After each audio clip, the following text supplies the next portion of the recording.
So, welcome everyone. Good morning, good afternoon, good evening. Welcome to another session of our Digital Futures. And this time we are presenting the Young Call. I am Ipsita Datta. I am an assistant professor at Balwanshade School of Architecture with my master's in advanced architecture and 3D printing from IAC Barcelona. And today we bring together a curated set of projects related to experimental 3D printing with custom materials.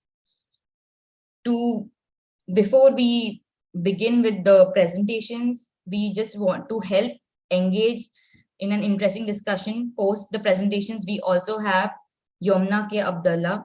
She's an assistant professor and an architect and has a PhD in biodigital architecture from UIC Barcelona with a doubles master degree in engineering sciences and technology and parametric architecture. She is specialized in biomaterials and biosystems for renewable energy and sustainability through interdisciplinary research based on the integration between design, art, microbiology, inorganic chemistry, biomathematical algorithms, and artificial intelligence. So, Yomna, would you like to say a few words before we begin? Well, yes, thank you. Hi, thank you, Ipsita, for the introduction, and I am happy to join this event. I think it's very important because it shows the young integration, the young architects and designers and researchers in the integration and solutions toward renewable materials and 3D printing using cutting-edge technology. So I'm really interested to see the results. And yeah, let's move to the presentations. Thank you.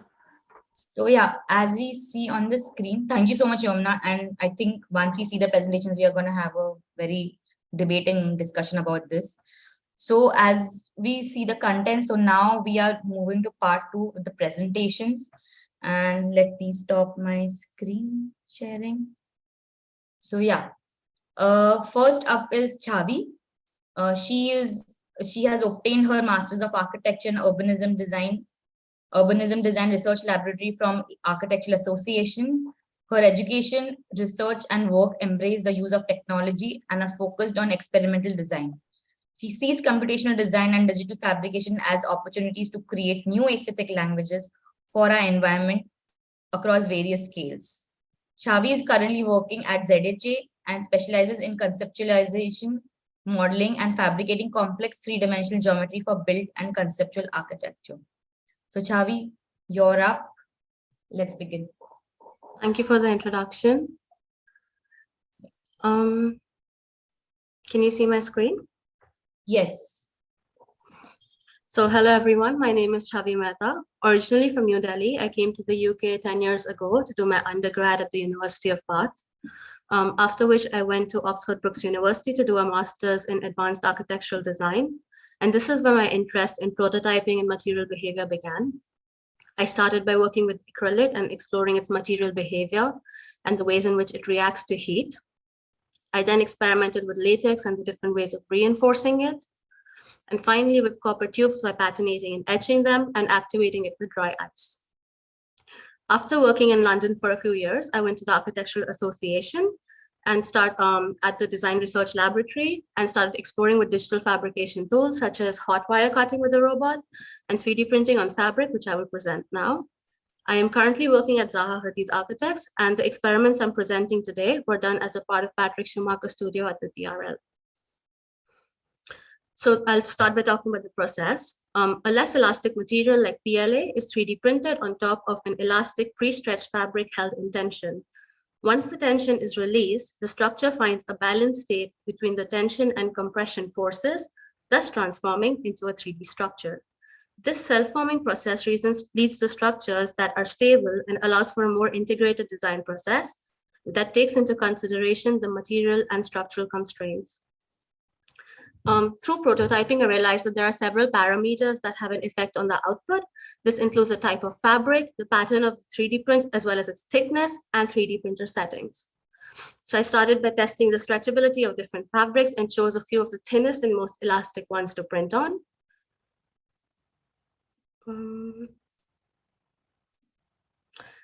Sometimes the fabric was too thick. On the left, you can see that the 3D print doesn't anchor itself onto it. And on the right, you can see that sometimes the 3D print was too thick and there is no deformation between the fabric and the 3D print. So there was a lot of trial and error, and eventually rings of different widths were printed onto the same material to determine the balance between the tension and compression forces that would lead to a desired deformation. Another parameter also included the 3D printer settings, which had to be calibrated differently for each fabric. For example, the bed height had to be adjusted individually for each fabric very precisely, otherwise the nozzle would tear through the fabric. And the base plate temperature also had to be regulated to ensure the heat was going through the fabric to allow the 3D print to stick onto it. So to understand and analyze the effect of patterns on the 3D print, I categorized them based on vector fields. I started by printing parallel lines going from one side to the other and realized that most of the deformation was almost two directional and symmetric around the central perpendicular line.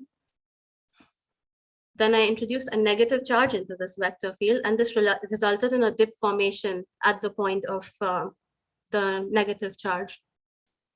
Adding a spin force to this negative charge still leads to the dip formation, but the final outcome is more asymmetric and dynamic. I then introduced a positive charge to the vector field and noticed that it creates a flat surface at the point of the positive charge. And there's little deformation at the center, with more deformation around the edges as we move away from the charge. Again, adding a spin force to these charges resulted in a more dynamic outcome. I then printed the same pattern on two different fabrics, and this resulted in distinctly different structures. So the fabric on the left was more elastic and stretchable, so it could be held more in tension while 3D printing on it. And this helped in achieving a smoother and more exaggerated deformation. I'm now trying to scale up these prototypes through the use of robotic fabrication, but this is something that's still in process. And I'm still trying to find the right balance between the tension and compression forces.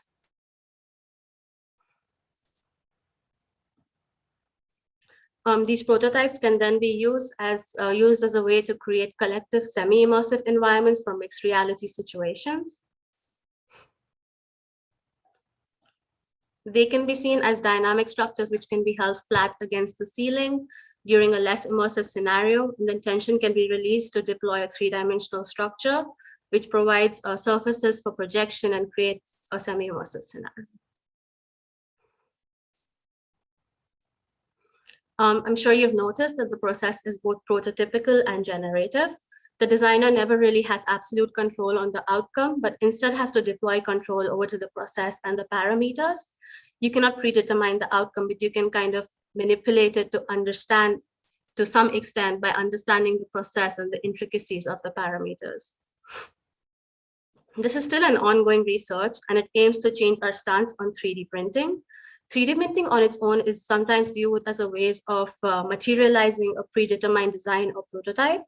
My experiments with 3D printing on fabric try to redefine its role in the generative design process and as an integral part of the design process. To know more about my journey and explorations with different materials, please follow me on Instagram. Thank you.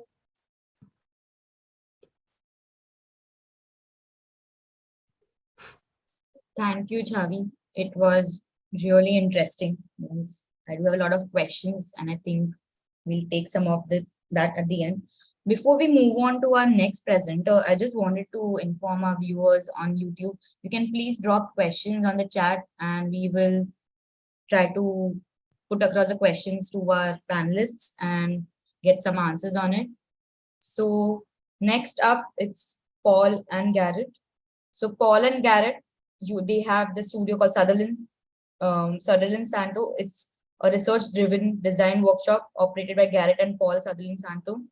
Their work explores the relationship between humans and nature by pairing emerging digital technologies with earth and plant-based materials, merging techniques of the past with contemporary machines. Sutherlin Santo re-examines traditional and ancestral craft through a digital lens, projecting towards a future where our technological and natural worlds are more closely aligned. They have been recognized internationally through award publications and exhibitions, recently showing their work at the International Design Biennale Saint-Étienne, France, and awarded as Lexus Design Finalist for their biomaterial research project, BioCraft. It's great to have you here. Let's see what you're showing us. Good morning. Thank you very much. I am Garrett. I'm Paul. As you said, our studio Sutherlin Santo philosophically seeks to project a future where nature and technology are more symmetrical. What this means is we utilize advanced digital tech tools alongside more primitive plant-based and earth-based materials. So we unite robotics, 3D printing, artificial intelligence with biopolymers and clay ceramics. So, just to kind of give some context here, we just wanted to put up a quick little Miro map. It's kind of a way that we think about where our work is. Essentially, we work a lot between the sort of new territories between multiple topics that don't normally align. And today, we're going to be showing a few quick projects really briefly that sort of summarize the explorations we have by custom producing biopolymers, considering them through the lens of digital craft and looking at them through 3D printing, robotics, and automation. So jumping ahead, I mean, there's some years where we explored biopolymers in the first place, but here are some images essentially of our first successful tests of being able to coordinate a hacked CNC machine with a paste extruder, simultaneously producing material, which is represented in clear and black here, all made of plant-based starch biopolymers. From this initial research, it was clear to us that we were capable of establishing not only both an aesthetic agenda, but also a performative agenda by controlling tool paths and coordinating that with the structure of the material as it deposits. So we don't always usually start with an idea. Most of the time it's, a design idea. Most of the time it's about a body of research. But in this case, based on previous tests, we decided to explore the idea of embedding activated carbon into existing biopolymer to create actual filtration, and through 3D printing materials into a design that we had called bioscales. Here you'll see first initial image tests of being able to use color gradients by coordinating toolpath motion to create not only texture, but also the coordinated movement that would inform the aesthetic qualities. We needed to scale up and be able to work quickly. So we worked digitally to produce a hacked CNC, as I mentioned before, but controlled that through a laptop that simulated not only the distribution of color, but was able to take bitmap images that you see in the top left-hand corner and be able to coordinate what you see with dark black as more carbon sequestering and have a certain structural performance. And what was light was more transparent. And an automatic toolpath would be produced in order to produce and control graphics across multiple pieces. Let's take it a step further. We were considering whether or not the development of material physically could be simulated digitally. And what you see here is an interface that we produced for ourselves in order to quickly test two-dimensional 3D printing and how it would cure and hang and form three-dimensionally. And then allowing an interface to control certain differences in parameters that would allow us to quickly prototype digitally material outcomes. From these digital tests, we printed them, simulated, and tested the simulation against physical results. And here you can see multi-material structures where dark, as was indicated in the previous diagrams, is more carbon sequestering and structural, as the clear is actually more flexible and membrane-like. What resulted from our research into bioscales was a body of work called BioCraft, which paired digital processing with these biopolymers to create prototype products. Here's numerous material tests. Here's a library of biopolymer samples that we produced.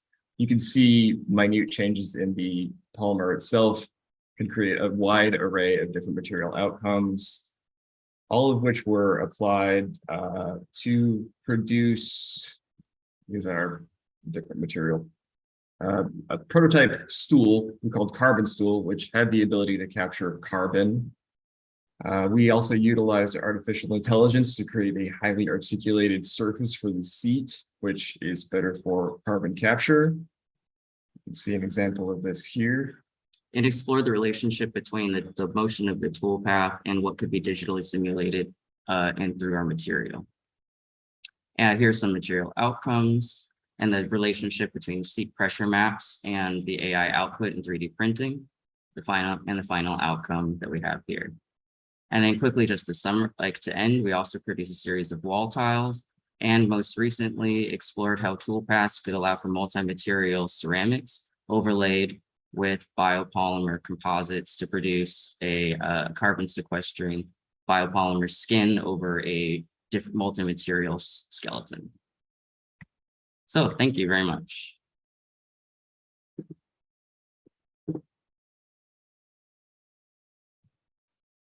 Thank you, Paul and Garrett. It was like super interesting. And like I need to ask you some questions about the multi-material, but I think I'll have to wait till the end. So thank you so much. Next up is Laura. Hi. So let me introduce you. Laura Maria Gonzalez is an architect and multidisciplinary designer whose work spans the fields of generative design, computation, synthetic biology, and additive manufacturing. She is a research collaborator at the MIT Media Lab in a community biotechnology initiative and a teaching fellow in the Department of Architecture at MIT.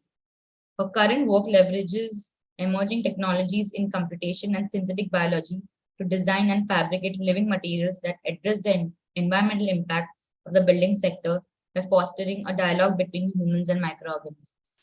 So Laura, you are up. Thank you so much, Ipsita, for the introduction, and thank you, Digital Futures, for having me today.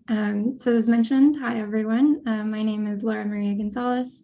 I'm a teaching fellow in the architecture department at MIT and a research collaborator in the Community Biotechnology Initiative at the MIT Media Lab. Today, I'll be sharing my recent bacterial biocement research. So I don't think it's a secret that buildings significantly contribute to the climate crisis. For example, concrete alone, a commonly used building material, accounts for 11% of global CO2 emissions. And that's because one of the key components of concrete, the cement, is produced by firing limestone at 1400 degrees Celsius. Not to mention the sand that is used to make the concrete is being consumed at twice the rate that it's produced by global rivers. But there's a quality of our soils that we tend to forget. And that's the fact that it's full of life. So just 1 gram of soil contains 50 billion microbes. And I believe that we can partner with these microorganisms to not only create more sustainable processes, but to reshape the way that we build, inhabit, and interact with the built environment. So when I talk about bacterial biocement, I'm referencing a process that's not too different from coral, which grows what are known as calcium carbonate crystals in a specific pattern that gives it its strength and unique forms. The bacteria I work with also form calcium carbonate crystals, but they don't control the shape of the crystals. Instead, they change their local environment to catalyze their formation. So here's the secret sauce. It's essentially the components of the process. We have our microbes. They really direct the process. These are commonly found in our soils. We have the aggregate, which can be sands or soils, calcium and urea, as the name suggests, commonly found in urine, but also a really great plant fertilizer. So I'm going to take a little bit of a different approach to additive manufacturing. I think for me, it's about growth. It's additive manufacturing via bacteria, which continuously grow these crystals so long as they're being fed and cared for. And I'll show the potential that it's showing to self-assemble into larger assemblies, which is quite exciting. So these were initial studies in the lab where you have the sand, the microbes are introduced to the sand and fed over the course of several days. And what you start to see is that this catalyzes the formation of crystals in a variety of shapes. But this is an electron microscope image of the crystals, which are somewhat spherical, and in this case are binding sand to fiberglass. These were some of the calcified studies, the first tests. that were created again just with sand and the bacteria. And what I started to create then was, a series of pieces. These were 4 replicates, 4 modules that I placed in close proximity to each other and kind of kept feeding. And what started to happen was the pieces started to bind to each other, which to me was incredibly exciting because it showed the potential to build larger structures. So long as you're caring for them, as you're feeding them, you could imagine creating macro structures from a very microscopic process. And then also working to develop processes for 3D geometries and incorporating textures and depth. So I'm sure a lot of people here today know that it's quite hard to maintain organisms living, and that oftentimes you want, very textural surfaces to maintain the humidity, the moisture that they really like. So this is an image of the Grand Prismatic Spring at Yellowstone National Park, and the color that you're seeing is caused by bacteria. And what I love about this example is that the changes in color are because of bacteria reflecting changing environmental conditions. So what we're seeing is actually a map of the temperature of the pool, the depth of the pool, and the UV rays that the microbes are experiencing. It's an incredible ability of microbes. They sense and respond to our world. So could we imagine a living built environment where microbes communicate with us on the health of our surroundings? Reporting through color the presence of toxins in our environment, enabling stewardship of local ecologies through biosensing bacteria. And that, I believe, will have the ability to push beyond material to really create these living architectures. So during my time here at MIT, I've also been working to engineer soil microbes to express color. So here are 2 examples expressing a bright pink and a bright turquoise that I've worked to engineer in order to make these living systems visible so that we can address both the repercussions and our perceptions of the built environment. Thank you.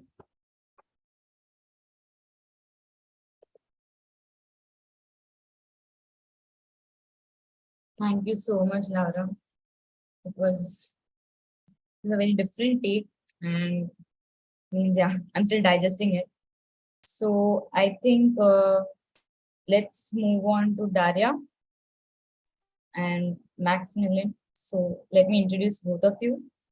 Daria Kovaleva is an architect and a research associate at Institute of Lightweight Structures and Conceptual Design at the University of Stuttgart.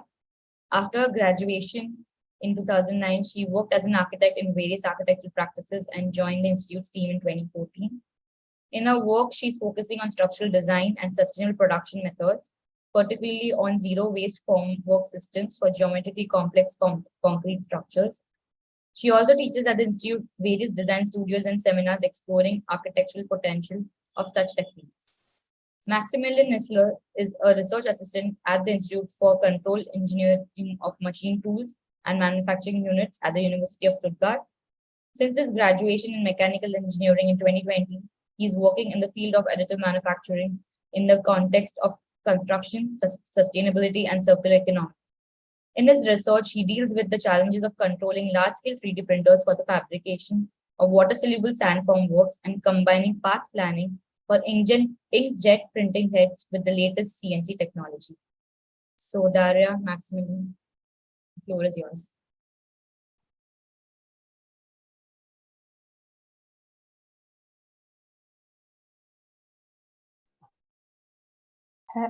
Hello, everyone. Can you see the screen?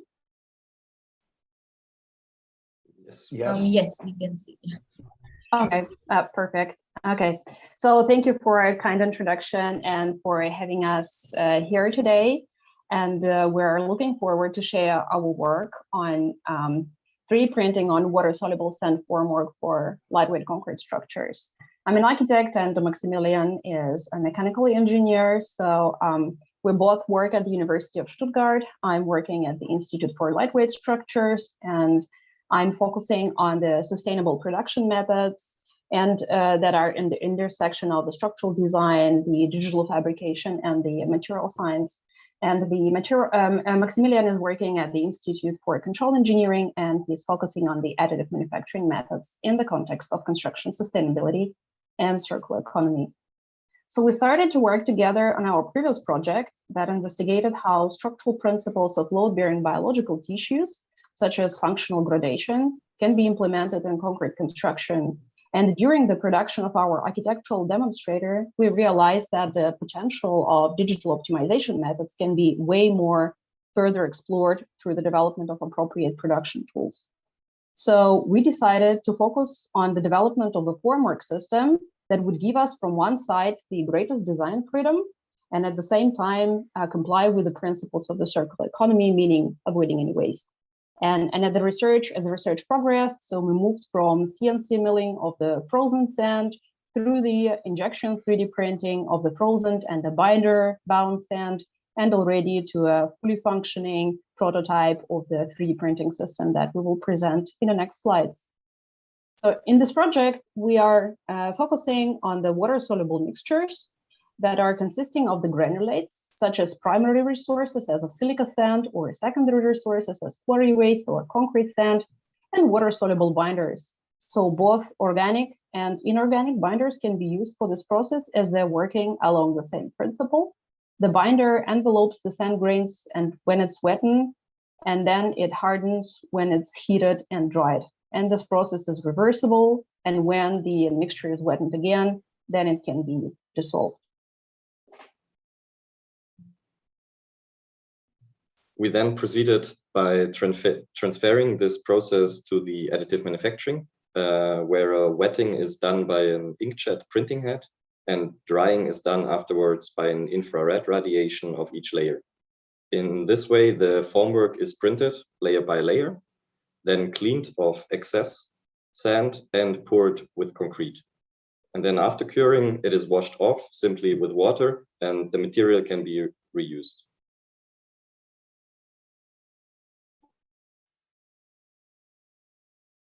Then, as part of this project, we developed a custom powder bed 3D printer in a large scale with a drop-on-demand water jet printing head with variable resolutions and an additional infrared emitters that effectively evaporate the water through infrared radiation.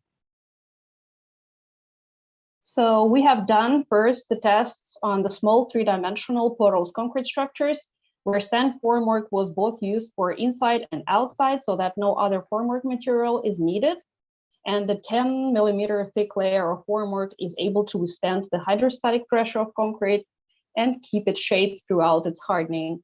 At the same time, when immersed in water, it completely can be dissolved in around 1 minute, as you can see on the video. So we printed the molds with a variable resolution of around 0.8 to 1.2 millimeters and cast filigree concrete structures with a strut of minimum diameter of 7 millimeters. We also saw that the quality is highly dependent on the concrete mixture that is being used. So we used the self-compacting, very fine grain mortars. And as you can see, the surface is very rough due to the intersection layer in between concrete and sand. So after the proof of concept, we also began to test medium-scale concrete structural element that can also be reinforced, and in particular this graded beam that you can see on the left. And we also developed a custom algorithm for slicing, trajectory planning, nozzle configurations that can be directly exported into the machine code for the full production control onto the machine. So the printing time for these molds that we showed above took us around 5.5 hours. At a print resolution of 1.2 millimeters. Critical to the speed of production is the resolution, of course, and the depth of the 3D object. But the increase of the printing area is insignificant, so we hope that it will help us with the upscaling. The drying takes the most time, as you can see here, due to the evaporation of the water molecules. And the printing accuracy actually was, for us, good and surprisingly high, because the mold is baked during the production and does not shrink later while cooling. So we were also able to connect the segments pretty precise, cast everything as needed, and also integrate the two 6mm rebars on the upper and the lower part. After 24 hours from casting, when concrete gained its early strength, we rinsed the formwork with running water. As you can see here, the video is accelerated for 10 times, so the full formwork can be pretty washed out in 10 minutes. To reuse the formwork material, we usually filter the form from the rest of the water, dry it in the oven, crush it, and reuse it again. And to conclude, we test this method on the small and medium-sized components, and we're currently planning a full-scale demonstrator that should be ready by the next spring. We also would like to thank German Research Foundation for their kind support, and also the special program SPP 2187, in which framework this project was carried out. Thank you. Thank you.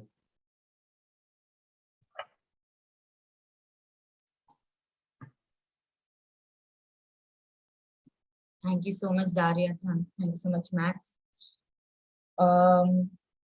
I would like to now go ahead with Mac.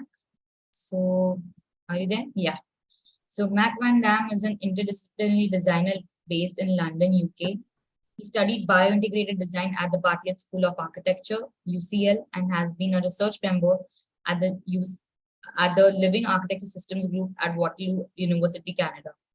Mac has been part of the exhibitions at the Venice Biennale, the Lisbon Triennale, and has worked with brands such as MBNF and Artist Philippines. So Mac, are you ready to go? Yes, I'll just share my screen. You can hear me okay? Yes. Great, and you can see this? Yes. Great. Yeah, thank you for the introduction. I'll start this talk with just a brief introduction about myself, and then I'll go into a project that I developed at the Bio-Integrated Design Lab, which I just graduated from not that many weeks ago, actually. I started my professional career coming out of architecture school, working with Philip Beasley in the Living Architecture Systems Group. It was there that I learned to design tessellated geometries and meshwork skeletal systems that had a high capacity to be embedded with active electronic systems. And there's this kind of manifesto diagram that the studio uses, which talks about the ambition for this work to absorb itself into ecologies and environments. And it's this manifesto that I take with me in my work. From there, I moved to London, to the Bartlett, and joined the Bio-Integrated Design Lab run by Brenda Parker and Marcos Cruz, where it's a really like a material first agenda, where the ambitions are to embed architecture with living systems, so to bring our built environment closer to the cycles of ecologies. I'm going to present a project that is an evolution of your contemporary green wall system. And so the research kind of consists of two parts, and I'm going to speed through the first part, which is a formal exploration and starts to imagine these kind of tessellated green wall systems, not as blocks anymore, but instead imagining them as more expanded geometries and structures that afford room for soils and roots, and give space to other things beyond just foliage and other ecologies, like microbes and soils and root systems. And we start to imagine componentry tuned to specific root structures, and architectures that vary in densities and gradients, and meshworks that have the ability to adapt and change to environmental conditions, architectural conditions. The second part of the kind of conventional green wall system that I wanted to look into, and that's probably most relevant to the talk today, is are we able to move away from plastics? Most green wall systems use plastics, and can we start to imagine new materials for this system? And I came across this material cork. And cork seemed like it could be a really great fit for this system. It's hydrophobic and it's antimicrobial. And it's also interesting because it has evolved to be a protective barrier to the tree. and shares a similar molecular makeup to most roots and stems, in particular the Casparian strip, which is found in most root structures, which is a subrinized band, a kind of ring of suberin molecules, which is also the kind of primary molecule of cork. And so I wondered if I could use the cellulose material to create a more evolved green wall component that protects the root and soils, becoming an extension of its molecular cross section. So the problem began kind of with how do you fabricate with cork? It's conventionally quite a brittle material. It's used, as wine bottle stoppers, and there hasn't been too much exploration into the kind of range of fabrication possibilities with it. And I started by breaking it down into its molecular constituents, and in developing a kind of biopolymer paste that we can extrude and use as a material. The other kind of fabrication technique that we used was subtractive manufacturing and CNCing of cork blocks. So to develop kind of supple forms and also create innate textures into these components through custom tool pathing. And eventually it kind of moved into a fabrication process that combined both of these kind of material research agendas into a process that is closed loop.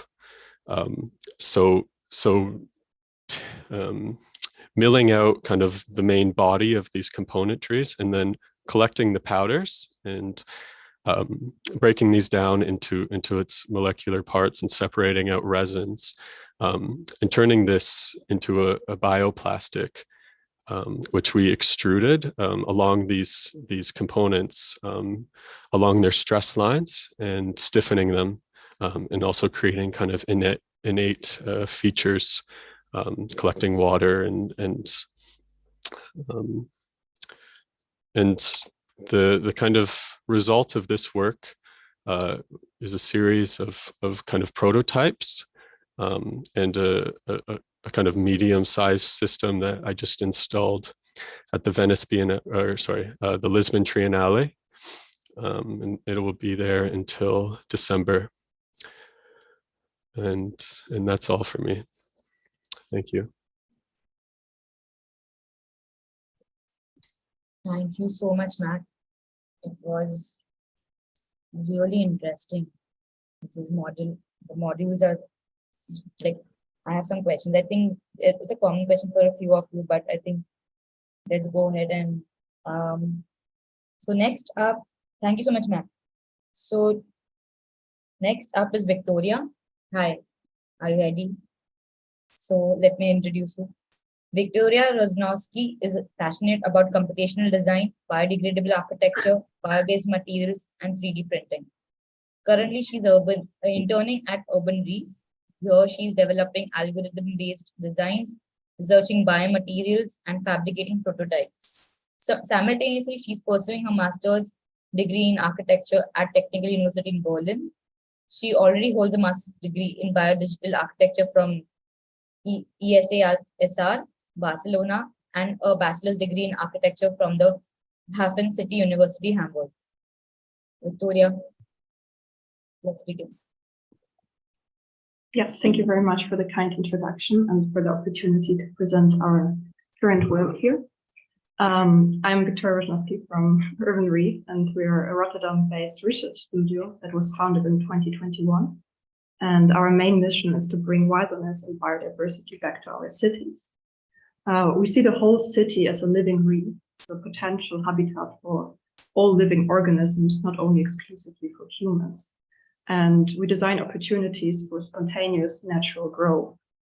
We're deeply inspired by the complexity of natural environments, their high variety of microclimates and morphologies, and with the help of computational design, we can gain a certain complexity to simulate this variety of natural conditions.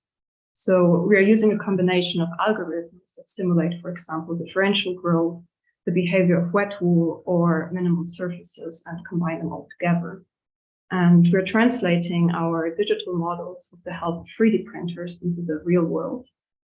And for the first morphology that I wanted to share with you, our first developed reefs, we combined the geoid minimal surfaces with differential growth. And we started our research with different types of clay, since it's a local and natural material with very good structural properties that allowed us to create structures that are up to 2 meters high. And every type of clay behaves different. So we had to determine which clay is most suitable for us in terms of porosity, structural properties, and shrinkage. And after we did that, we installed various reefs in different locations around Rotterdam and saw how the natural environment reacts to our reefs. And you can see that many different animals are actually enjoying to live around our reefs, like the crustaceans and the snail on the picture. And yeah, simultaneously, we're also researching on how to apply a biofilm on top of our already fired clay structures, and how it can serve as a Kickstarter for first growth layer. And we are also simultaneously researching on the integration of seeds directly into our material. But Petra, actually our next speaker, she's also part of Urban Reef, and she will elaborate more into this research approach since it's directly linked to her presentation. So I'm curious about that. And yeah, our second morphology focuses more on the integration with water. So here the reefs are directly connected to the downspouts of buildings, and during rainfall they fill up completely with water. And due to the porosity of the material, they release the water over time and create its own microclimate and cool down the area around them. And this is especially important if we think about the challenges that climate change will bring in the future. With longer and hotter summers. So the prototype that you can see on the left is already installed here in Rotterdam, and the prototype on the right is, will be installed in the next weeks. It is bigger and has a higher complexity, and therefore creates a higher amount of variety and conditions. Most of the we're also monitoring the reefs that we already installed. As you can see here, the moist environment is especially for mosses and algae a good growing condition. And in the long term, we are always improving our material that we're printing with and researching on how we can implement material matter, biological matter into the material, such as seashells. And we're also researching how to substitute clay, since it requires a high amount of energy when the firing process. And together with Lindy Kafsia, we have a collaboration where we print with cow dung, and it actually doesn't smell as bad as you might think.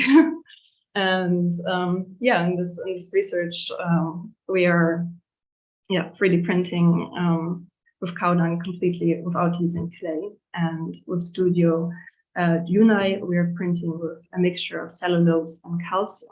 And we're always very open for collaborations in the field of biology and biomaterials. And if you're interested in collaborating with us or following our current work, go ahead and scan the QR code.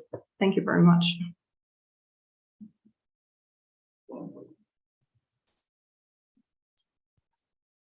Thank you so much, Victoria.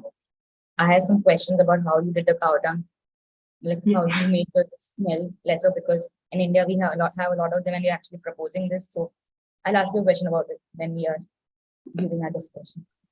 But let's head to Petra. So hi, Petra.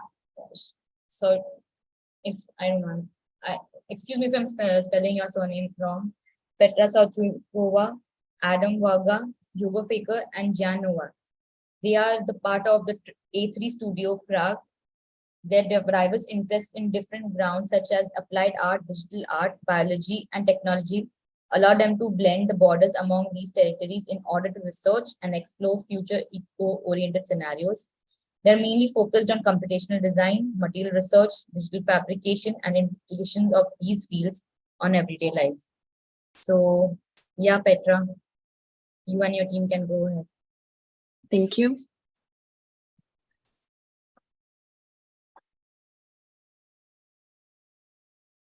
Okay, so hopefully you can see my screen, and thank you for the introduction. So we are a team of 4 students that were investigating this project, and we are based in Academy of Arts, Architecture and Design in Prague, and we are part of a Architecture 3 studio. We mainly focus on computational design and how we can implement 3D printing into architecture and architectural practice. So for a project that we will present today, we were mainly focused on researching soil because for us it has real rich properties of inhabiting vegetation and animals, but also it's considered as a waste material. Already 80% of the soil ends up in a landfill, and then it's considered as waste and cannot be reused again for growth or for production. So we try to focus on this material as option to implement this into architectural practice and turn into printable material. But we also were interested in printing clay and combining these 2 materials and seeing where we can find relationships between these 2 materials. So for that, we tried to develop different tests where we could sort of see different material properties from clay and soil mixtures, and then from soil itself with different biobinders. But it was also very important for us to implement vegetation in our design, in our 3D printing.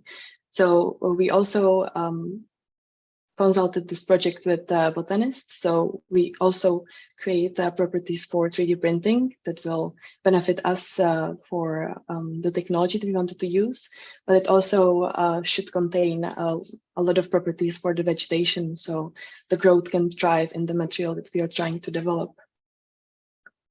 So I will jump right in our initial 3D printing test. So we ran through a different iteration of extruders.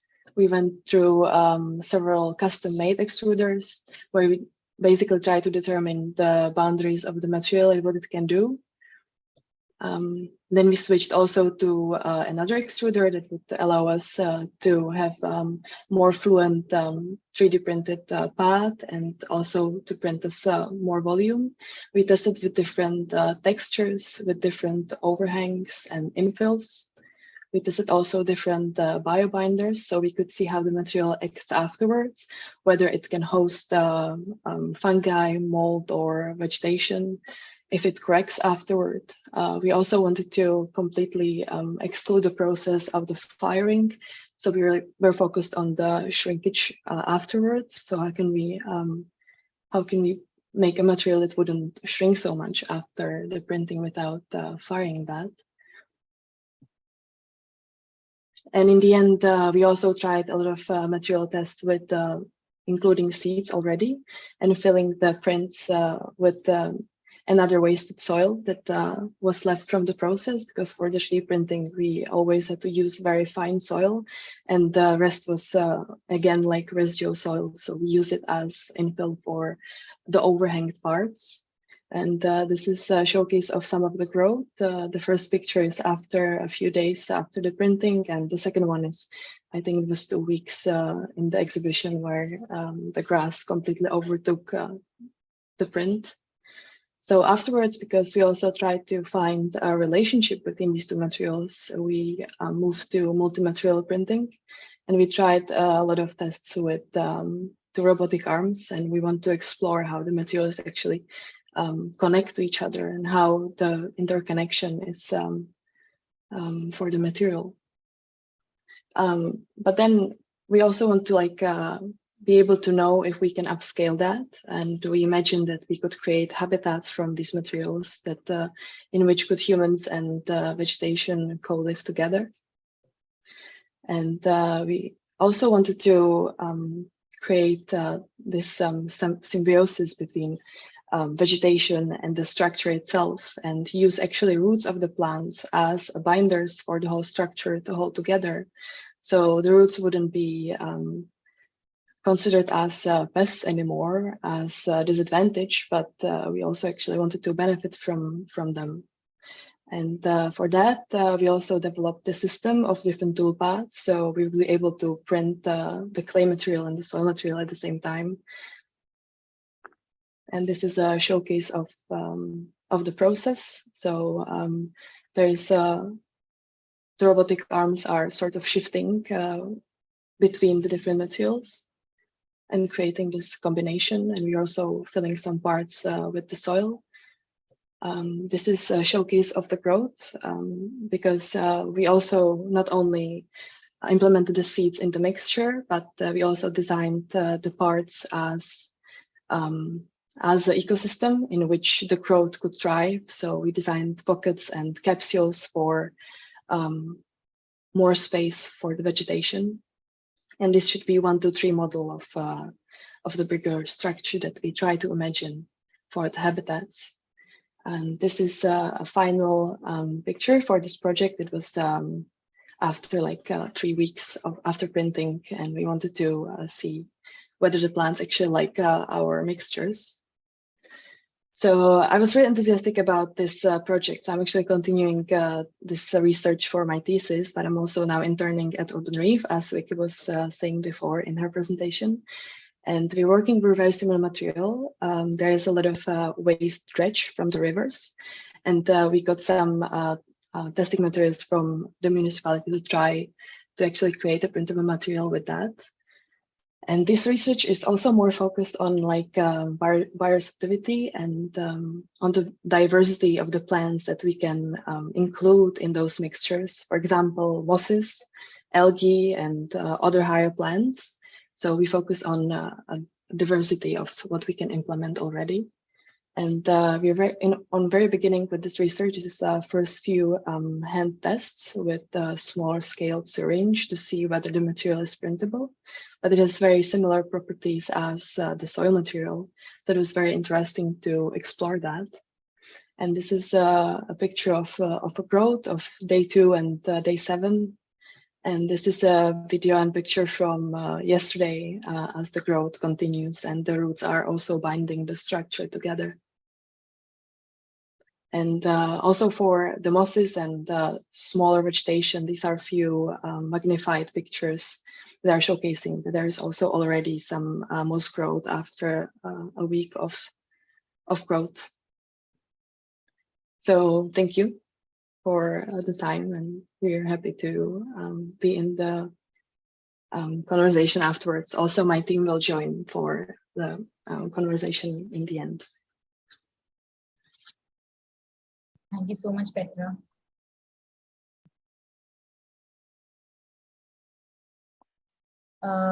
So last but not the least, it's Maximiliano Pazols, SRS. He is an architect from the Federico Santa Maria Technical University, Valparaiso, and he has a master's in design science from the Adolfo Ibáñez University, a scholarship holder. He's the author of the book New Habits for a New Habitat for the USM University Publishing House at 2016. He's teaching at the design lab of the Adolfo Ibáñez University in the undergraduate course, the product workshop, and the master's degree in innovation and design in the digital fabrication course, and the teacher at the School of Architecture of the Finnish Daria University of Digital Fabrication and Multimedia courses. He's also teacher at the Diego Portales University School of Architecture and Experimental Design. And he is mainly the founder and director of the stereometric.system.studio, which he started in 2016. So Max, the floor is yours.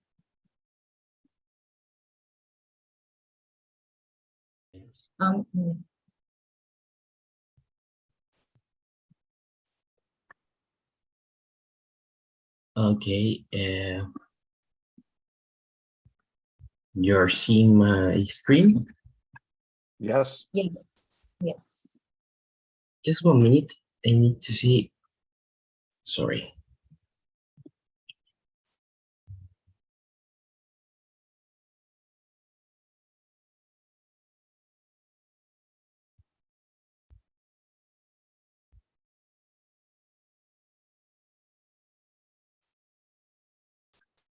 Sorry.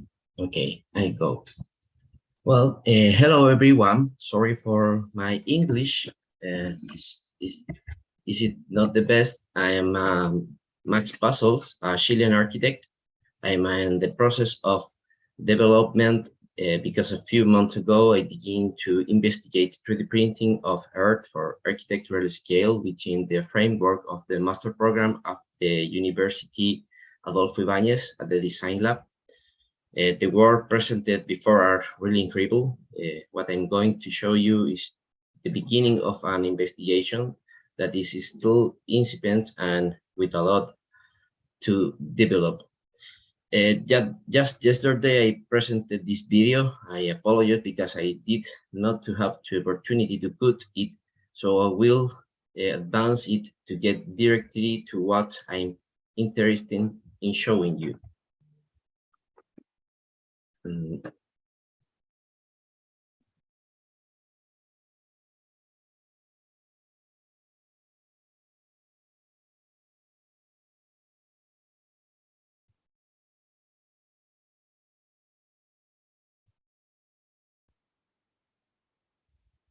I will advance.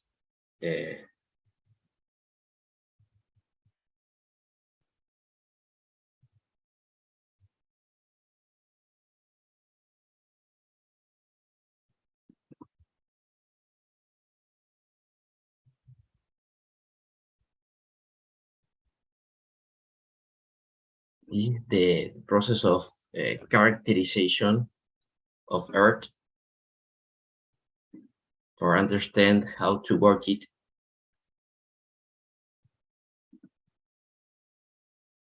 And advance to the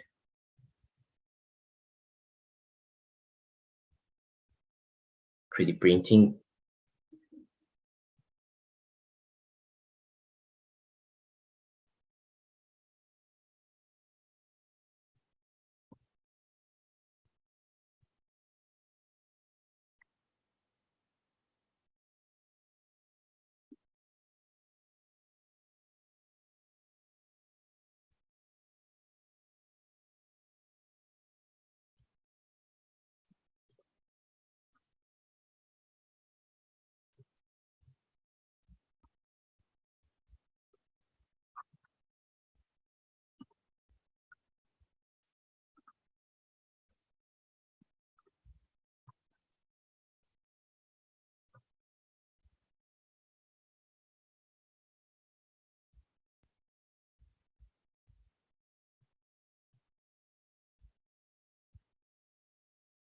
Okay, I will advance.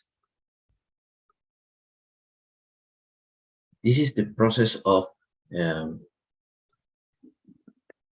textile integration in 3D print layers.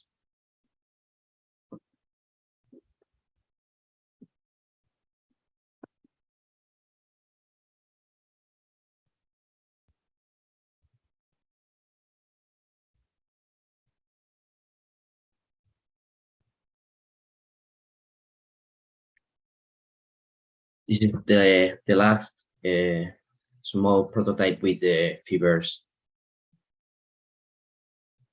and some test.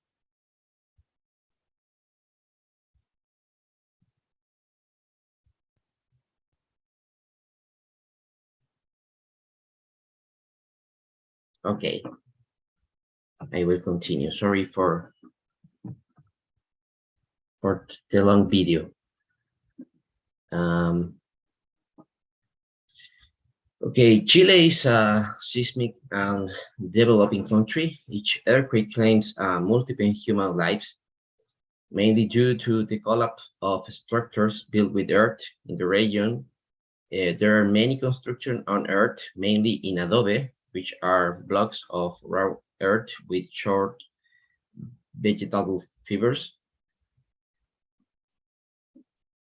Civil works engineering researchers from the Catholic University of Peru, led by engineer Julio Vargas Newman, have been studying structural reinforcement for earthen constructions for more than 50 years. From there, the research is based on the integration of vernacular techniques in the digitization of process of additive manufacture with earth, more specifically the highly dart method, which consists of an extra reinforcement through ropes that cross the walls, linking both faces, and they are externally framed longitudinally and vertically.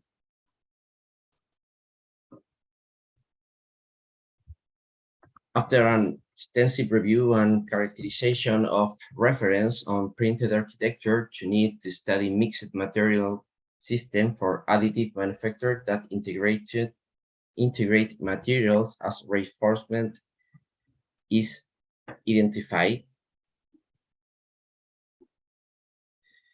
it's pertinent to address the constructive geometric problem of the reinforcement for 3D printing of architecture within the reinforcement strategies for 3D printing studies. They can be categorized in 3 groups, those that are prior reinforced during printing, and post-reinforced. This research began without precedent in this university, which involved developing 3 lines of development: the design of construction system through parametric models, together with the programming of robotic routines, and a partial development of a low-cost extrusion machine with the understand the rheology of material.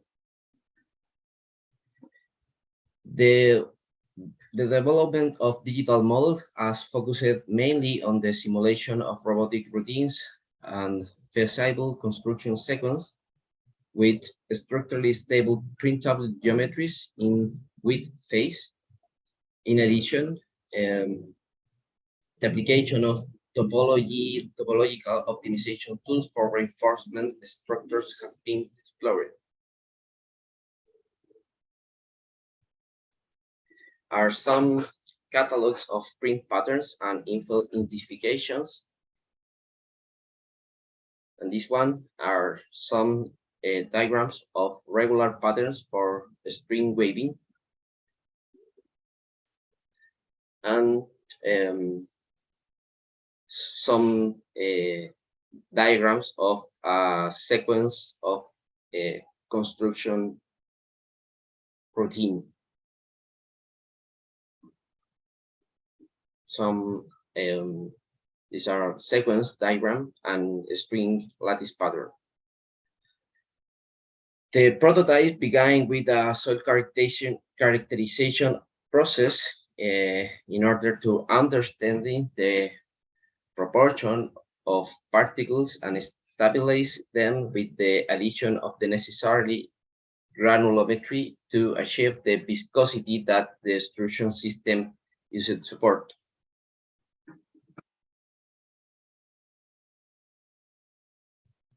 There are, until now, more than 30 printing experiments have been carried out. Many of them failed due to the printing problem or collapse due to its own weight. From there, the strategies were developed to avoid collapse, making a prototype in different printing sessions with the aim of drying it to increase its compressive strength in the weight phase, and also compensate for size reduction due to water loss. Several of these have been integrated continuous vegetal fibers as a rope, and short vegetal fiber that helps retain water by slowing down dehydration and preventing fractures by distributing the reduction in volume due to the loss of water when drying throughout the print.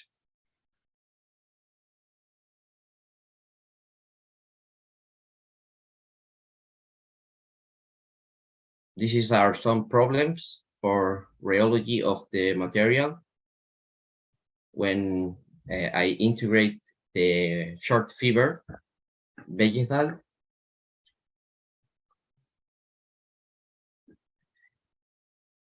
The prototypes made so far have averaged weight loss of around 30% and a longitudinal reduction of 4%.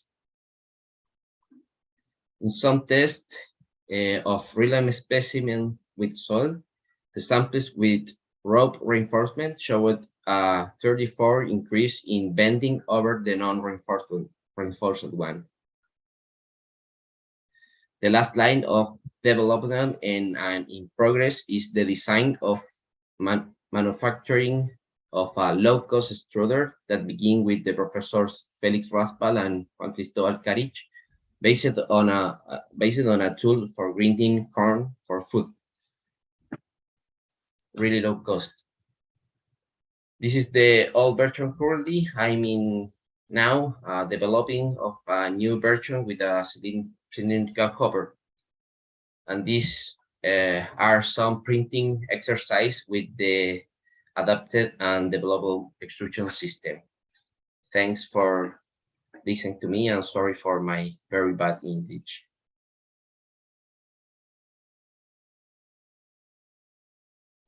Thank you so much, Max. And it's okay. All of us are here from different regions. Our English will be different, so it's okay. I think you were our last presenter, so I think all of us can now have some discussion. I think from my end, it was a very diverse set of materials, and I think I'm glad that we chose you in our, like, it was a very, Gustavo knows how difficult it was for us to select you all for this presentation. So it's interesting, and it's like mind-boggling also, like what is happening. So I think for a couple of you, means together, maybe you can answer one at a time. So I think at least 4 or 5 of you have focused on the stress diagrams of the way you want the form to be, and that became your tool part to print. So why do you think that is important? Like, I know all of you will have some remarks about it. So does anybody want to begin? How that inform your form finding? I'm happy to jump in. Oh, just before we start with that, I just wanted to thank everyone that came today. I want to also thank my colleague Ipsita. She did a lot of amazing work behind the scenes. And I also wanted to say it was very inspirational. I've gotten a lot of, let's say, support, love. So you're getting a lot of love from the, you know, the universe there of cyberspace. But I just wanted to say thanks again. So take it away. Yeah. I think if I'm understanding the question properly, for us, the toolpaths, like the motion or the relationship between the movement of the apparatus that prints, the way that it's indexed in the actual striations. In our case, we try to utilize that as part of like the design process and have that also like contribute both to the distribution of like a gradated structural integrity as well as like an aesthetic agenda. So form is clearly like related to the way that something's printed in aspects where like drying can create something that produces more 3-dimensionality. But we also see it like as a method or a tool or just like another tool in the way that we design from the initial start, because we feel that it's incredibly important that these types of like markings, in the same way like a craftsman uses a tool and leaves behind certain like certain divots or in woodworking or any other like artifact of process. In this case, that artifact of process contributes directly to the 3-dimensionality reading, and it inverts the traditions of manufacturing where these seam lines and these creases are a byproduct of the manufacturing process through assembled parts, where we're utilizing the actual 3-dimensionality of the object, the way that the robot reaches, and the as part of the aesthetic outcome. Yeah, I think that's an interesting approach. Anybody else wants to answer? I mean, I can add to it. That's okay. So I was working with vector fields because as a part of Patrick's studio, you always work with parametric architecture and with semiology. So we were using vector fields as a way of form finding and for creating like attractors and repellers, and by adding points in the fields, we're using as a way to create a plan or to create a form to start with. And then we added another layer to it by printing those fields onto the fabric to give it more three-dimensionality. And that was the way we started using it. And then it eventually became like, we understood what each point in the vector field was doing to the 3D structure when the tension was released. And then we inverted the process and we used it the other way around. So then wherever we needed a column, for example, we would introduce a negative charge because it would dip at that point. Or wherever we needed like a flat surface, for example, like a skylight, we would introduce a positive point because we know it doesn't deform at that point and it deforms away from it. So I think it worked both ways. And it was like a lot of trial and error, back and forth process. I just wanted to go back to, you're talking about attractors, so I'm not sure if our viewers understand. Are you saying that you program the vector fields and the attractors and the repellers yourself? Is it a program? Is it Grasshopper? Is it Maya? What is it? So it was done on Grasshopper. Got it. Okay, yeah. Just wanted to clarify. I think Mac, in your composition also, you were looking at a lot of stress lines when you were creating those modules as well. So from where did you get those? Yeah, I think I guess one of the affordances of being able to print with a nozzle and being able to design and fabricate in filaments is I guess it affords you the ability to distinguish between bulks of material, especially if you're starting to fabricate and produce with kind of multi-materials with composite materials and composite fabrication methods. The way that I use the filament and the extrusion is to be very specific about where I'm depositing in structural material and material that is load bearing and material that might be a little bit more difficult to procure. So it allows for lightweighting of these systems, and it allows for a kind of intentionality behind these. And yeah, there's so many softwares now that give you stress lines and generative kind of models that kind of do the work for you. So yeah. So I think one question Gustavo is asking, what are the grand challenges of the discipline of architecture? Like, how is your research addressing or not our age of climate change? So what do you guys think about that?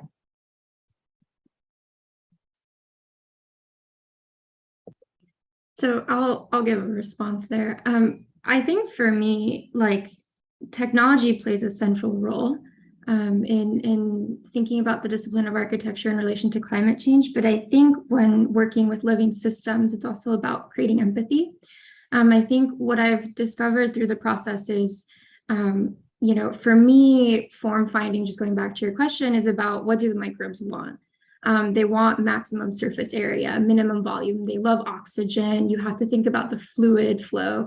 But then there's also like an act of care that you have to integrate into the system. So long as you're feeding it, it gets stronger. And I think that sets up relationships beyond technology that are going to be critical if we're going to start addressing climate change at the scale that it needs to be addressed. So to me, in the discipline of architecture, perhaps we need a little bit more empathy for these living systems that we're engaging with and these materials that we're working with. So it's really great to see all the presentations today and see the range of approaches to it.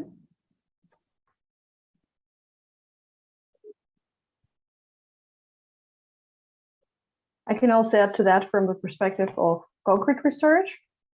Concrete, as of course also was introduced today, is the most used construction material. Clearly, it is now associated with quite a substantial footprint due to the cement production.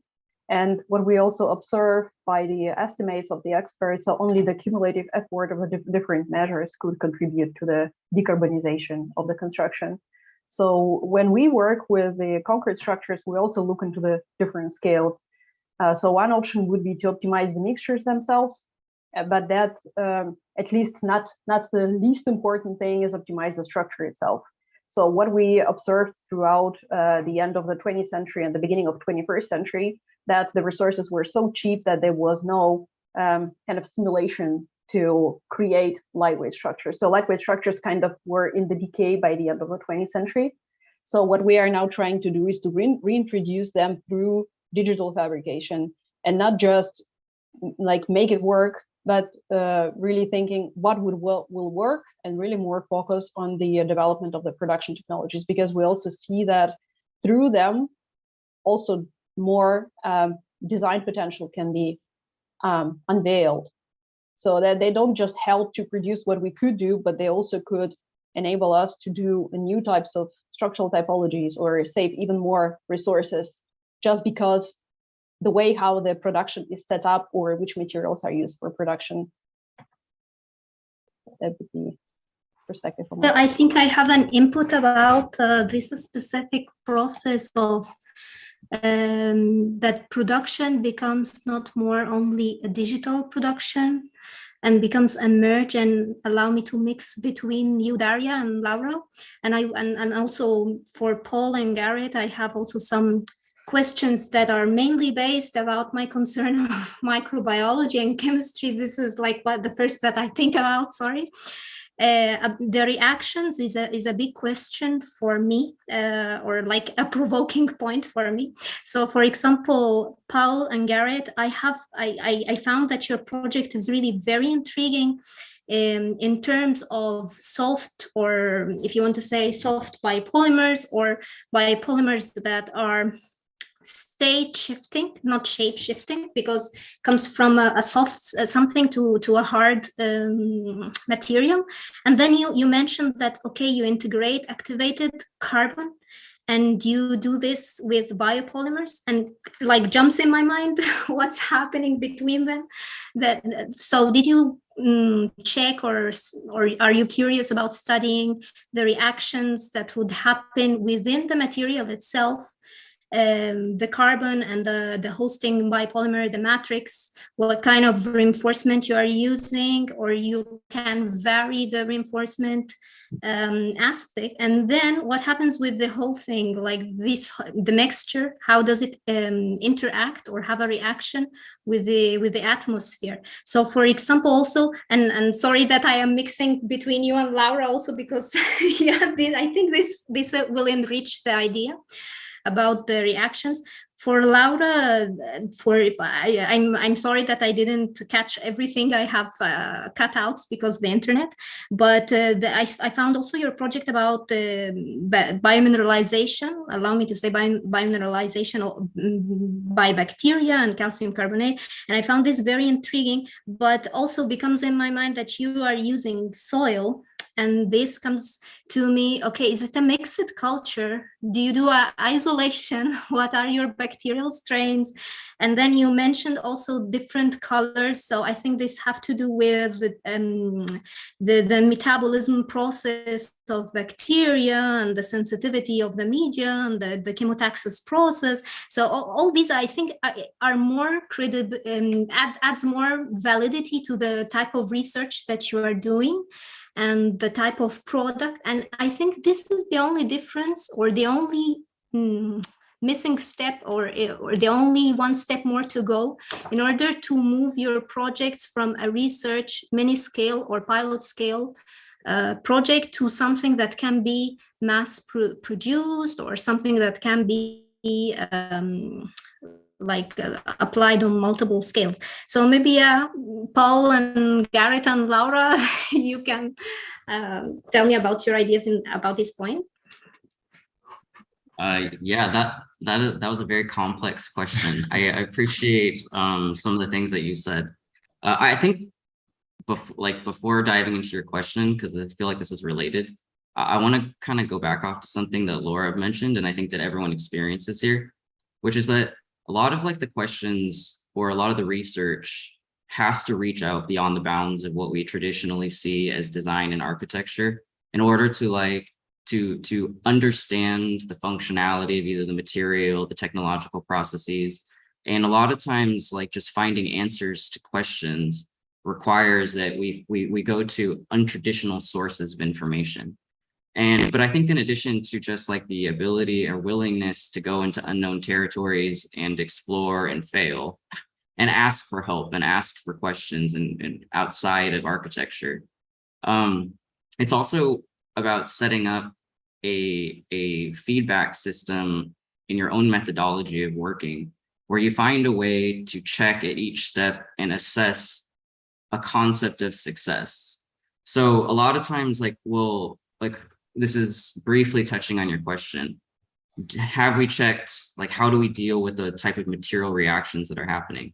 On the one hand, it becomes like a question that's based in biology and science, where we are concerned about exactly what's happening. And regarding the activated carbon and its relationship with the atmosphere, we do that because activated carbon, because of its high porosity and its local forces, aids in adsorption, pulling CO2 molecules out of the air in the environment. And we went about this because we were asking whether or not a material we made could engage with the environment by replicating an already existing process in nature, which is the adsorption of carbon, and then through biodegradability, it being entered back and stored into the soil. But like in parallel with that kind of mechanical reaction, we're also just testing, like, what happens when we mix 10%, 15%, 20%, and then along the way, establishing for ourselves different parameters to judge whether or not that material is performing as we want it to be. And in some cases that meant, well, we would discover things like the introduction of a foreign aggregate like activated carbon not only adds to like a unseen performance, but it happens to add opaqueness, rigidity, and makes the material more brittle. Alone, that may be seen in some circumstances as a weakness, but we then pair it with a different kind of biopolymer, where through our testing process, we noted that's more flexible or can be is better at absorbing water or whatnot. And that's why we approach things by layering multiple types of biopolymers simultaneously into a composite, so that we can leverage the benefits of what we see and against the application. So in a way, we're producing really, really tailored specific biopolymer materials. In some cases, they're designed to withstand moisture, and in other cases, they're designed to biodegrade. And in the case of like the activated carbon, the entire purpose was to pull atmospheric CO2 and replace it back into the soil by allowing that material to degrade.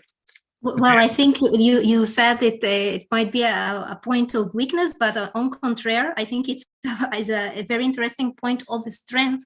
And this is why it provokes more question and opens more area of research. And one thing more, speaking, because we were speaking about state shifting, and you was mentioning using starch. So biopolymers using starch. So I think this is very interesting and cutting edge, because right now, like a very recent study or research paper was speaking about developing soft biopolymers from starch as non-Newtonian materials that have very much applications. You cannot imagine that this is the future material that change the state from soft to hard based on something that is very affordable as a starch. So I think your project is really very interesting, and I want to hear more about it, and maybe we can like have also a conversation about this in the future also.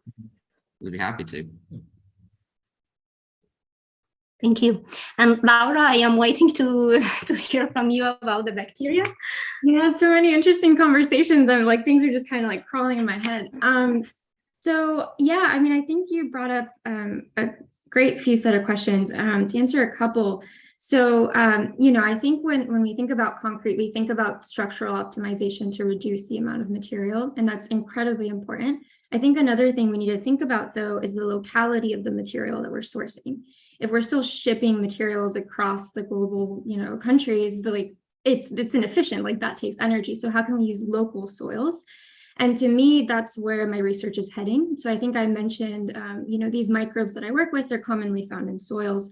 I've now, I've been working with one that's highly optimal, but I'm now sequencing soils to try to understand, can we cultivate our local soils to enact this process locally? Instead of bringing foreign microbes from the lab, let's just work, in the environment in situ to create cementitious materials with bacteria.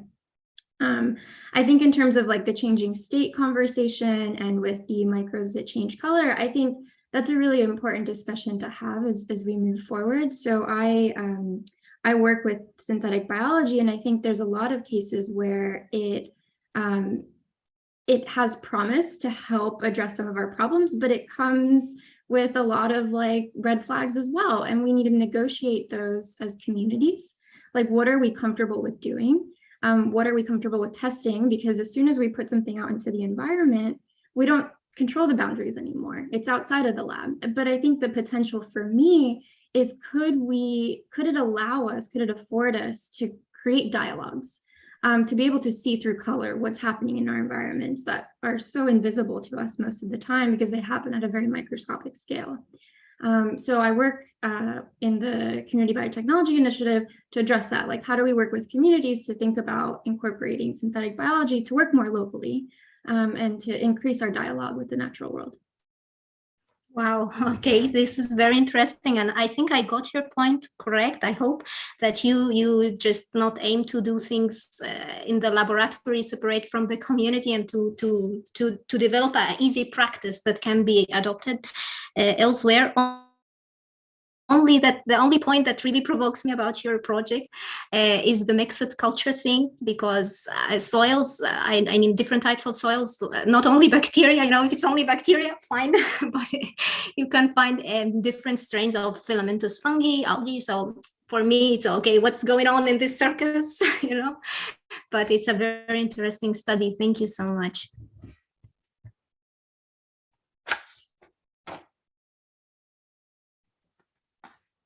So I do have a question for Petra.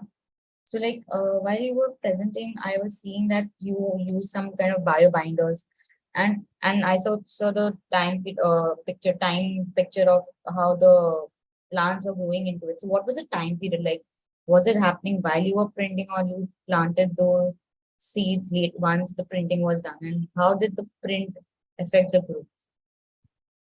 Yeah, so actually we implemented the seeds already in the mixture before printing, but in the end we also adjusted the design of the forms to host more space for the growth. So then we also added more plants afterwards. So it was a mix to create this more diverse outcome in the end, I think. So and you were saying you had fired the clay, so you had heated the clay. So what was when did you, because there's a range, right? The temperature keeps shifting. So when did you know it was strong enough not to become brittle? Because if you fire it too much, it becomes brittle and then it loses its credibility. So how did you understand that? The temperature? Yeah, the temperature. Sorry, yeah. I think with the soil, it has constant temperature before, during, and after the printing, because we don't use any firing processes or anything. So the temperature is constant before, during, and after the print. So that wasn't an issue for the plants at all, I think. If I answered your question correctly, I'm not sure. Yeah, means because because we have also tried printing in a certain way, but because the material has a shrinkability. So how does that affect? So yeah, somewhere I think you've clarified my doubt. And another question, I have a lot of questions. I'm so sorry, but I haven't even asked about it. Yeah, Daria, when you're talking about functional gradation and the digital optimization, because this functional grading is something which is kind of new right now. People are doing, the ones who have actually built scale structures in 1:1, they're all singular material, and now we are proposing that we need functional grading or we need multi-material printing. So how do you look at that in future in terms of scaling up our materials, custom materials for the architectural scale, for a scale in which they'll start using it in space? So anybody can jump in. So should I start with, okay. So the concept of functional gradation, as far as I remember, comes from material science, when it was very en vogue for the rocket science construction, where they were mixing the ceramics to the metals because different parts of the structure should fulfill different functions. And the idea of functional gradation to be transferred into concrete was introduced by our professor at the beginning of 2000. So like the idea in itself is old, and in nature is applied even older than it was understood by society. And there we were looking into the possibilities how to reduce the material consumption inside of the structure. So I understand it very broadly as a principle. So just even like taking the particular material out, the logic that you have different properties inside of your structure, and then you could fine-tune the material and put it deliberately in the places to fulfill this function at best. And then we started to look into the different concepts. So for example, we were mixing lightweight aggregates to concrete, and then we were spraying. So there were different types of mixtures were mixed together. And then we moved from this typology, or how we call it, microgradation, to meso, because with a microgradation, you still need to use the material even in the places where there should be void because of the technology. So we really understood that the production technology is the key. And the second was for the construction market and the norms, it was not ready to introduce and code and norm the multi-material concrete components. So then we moved into the, let's say, mesogradation, where we really needed to create the voids, or kind of structured voids inside of the monomaterial component, so that you could have the same concrete mixture everywhere, but then it would be structured in a different way so that you will have the bigger cavities, smaller cavities, or full material. So that gave us the possibility to go to the kind of market-ready solution faster, because they will be also calculated by, how you call it, checking engineers as the single monomaterial choice. Of course, in the workshops and when we work with the students, we look way further. So we also tried with the different, how we call it, functionally graded materials and architecture. So not related to concrete clearly, but really this kind of alchemy, where we were also mixing, the different types of the soils, different types of the concretes together. And also we're looking on how we could explore this. So I would divide, let's say, the research that goes to some solutions that really need to reach market as soon as possible, because concrete industry really needs that, and then to more far-reaching perspectives that could now be more abstract, and then in the future also what Laura was presenting, so also kind of move into the direction of the engineered materials. I think that in general, architecture is already made of multiple, it is componentry, where each component that's essentially designed or optimized through engineering is supposed to perform a specific task. Like you purposefully put tensile materials against compression materials for the purposes of like different seismic activity or whatnot. It's the entire reason why architecture has to be like subdivided into giant teams of individuals who are with subcontractors who can each with their own specialty layer and assess the ability for something to scale up so large. But with that in mind, a lot of like the concepts I think of like multi-material grading essentially are optimizing or making more specific and more tailored the kind of componentry that already exists. So in that way, while it is fundamentally innovative, it is rooted in a way that we already think about large structures. But what we find, which I think is like maybe auxiliary to the question a little bit, is that a lot of like what we have to overcome is actually a bit of like a cultural question. It's related back to the reasons of why we use single materials more often, and it's because we have factories that produce those materials. Those stock materials can then be cut into shape and applied, transported and moved somewhere. And I think that there's a lot of like complex issues about sourcing through the pandemic, we're all aware of like what happens when we lose the availability to certain like materials that are specific to a single application. But in the same stance of like why monocropping leaves problems when a single fungus comes through and wipes out all of a single source, part of like what will benefit in the long run is looking at like other possibilities of substituting so many of like the single types of materials that we use by customizing and creating new solutions. And that part of this research in general about mixing materials, I can't remember someone mentioned it as alchemy. It is in a way.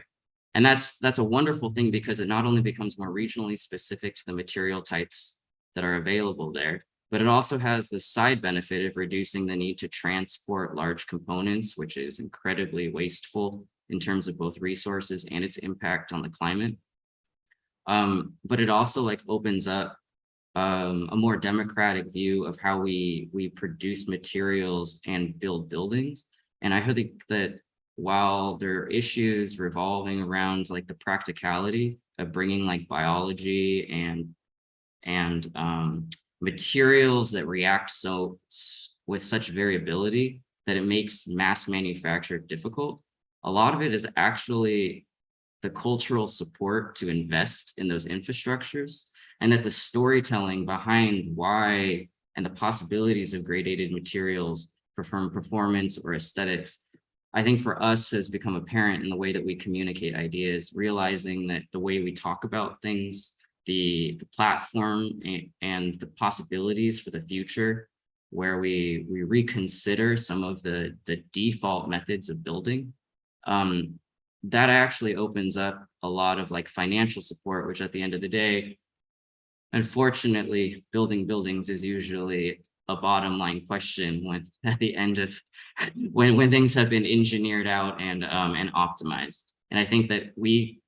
come from LA, and in LA, we can't tell you the number of monotonous looking buildings are coming up, all because of either financial reasons or because there is type of political backing for certain materials, not others. So anyway, it's a complicated question, but it seems to be that the more prototypes, even if they aren't scaled, that are produced, offer a more visual story that's compelling enough to help push scalability forward. Well, you open a very interesting point of decentralized production and this kind of political, economical restrictions and so and from this point, I think that on a domestic scale, anyone can produce a material that they will use themselves, no? But it's a question also that you bring to my mind on why do we need to standardize? Like, why does the materials need to standardize? And this can put to the scene a topic of customizable, personalized, like personalized medicine right now is something as a topic. So a personalized architecture, for example, or personalized material for the user.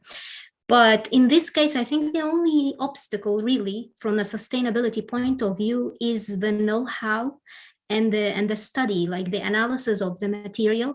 And from this point, sorry, I'm jumping a lot because the topic is very interdisciplinary, to Petra and Victoria, when they were speaking also about biodiversity and bioreceptivity of the projects that they were exhibiting. And this is very interesting, of course, but comes to the brain the idea of, okay, what happens after these kind of strains, different strains are growing?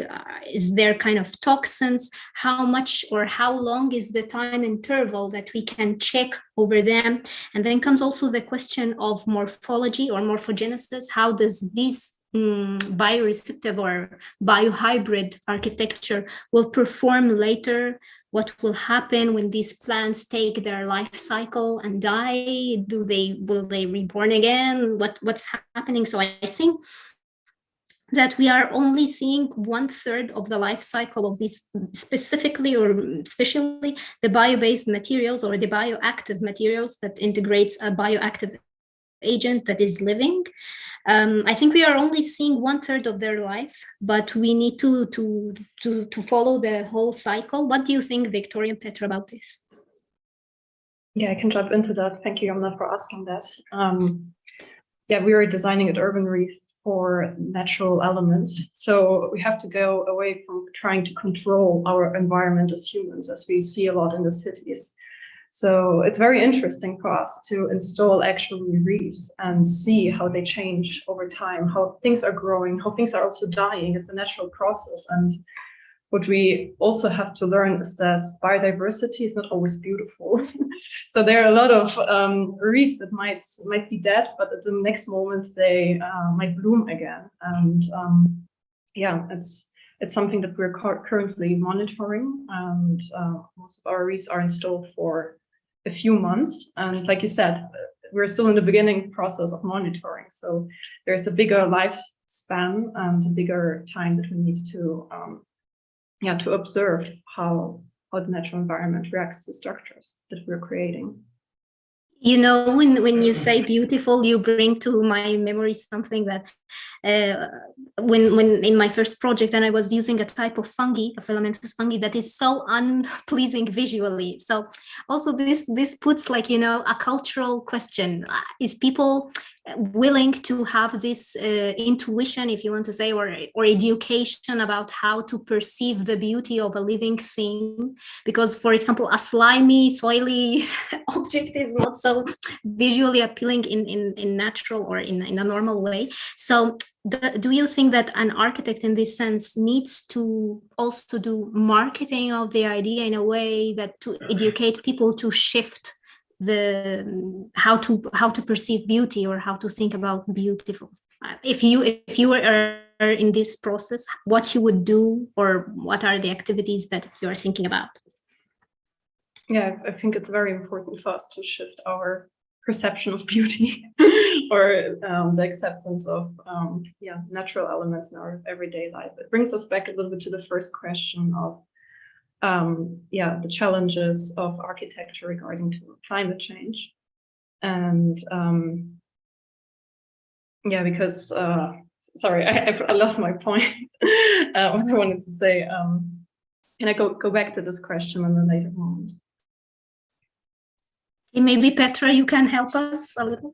Yes, I mean, in the meantime, I can say that for me, the most interesting, intriguing thing about designing with living things is the shift of who is the end user of the design and of the material. I would also like to follow up on what Laura was saying in the beginning, that for all the living things, they like different conditions, and mostly they like a little bit different conditions than humans. And I think that's really interesting, this shift of designing, that suddenly with those materials or with our project, we weren't really designing only for a person, but also for plants and vegetation and the growth. So we really wanted the plants to be growing and thriving in the design. So yeah, I think for me this is the very important key that we're also following in now with the research in Urban Reef. Yeah, but do you find like a kind of contradiction between biodiversity and human-centered architecture? I don't think that there is a contradiction, no?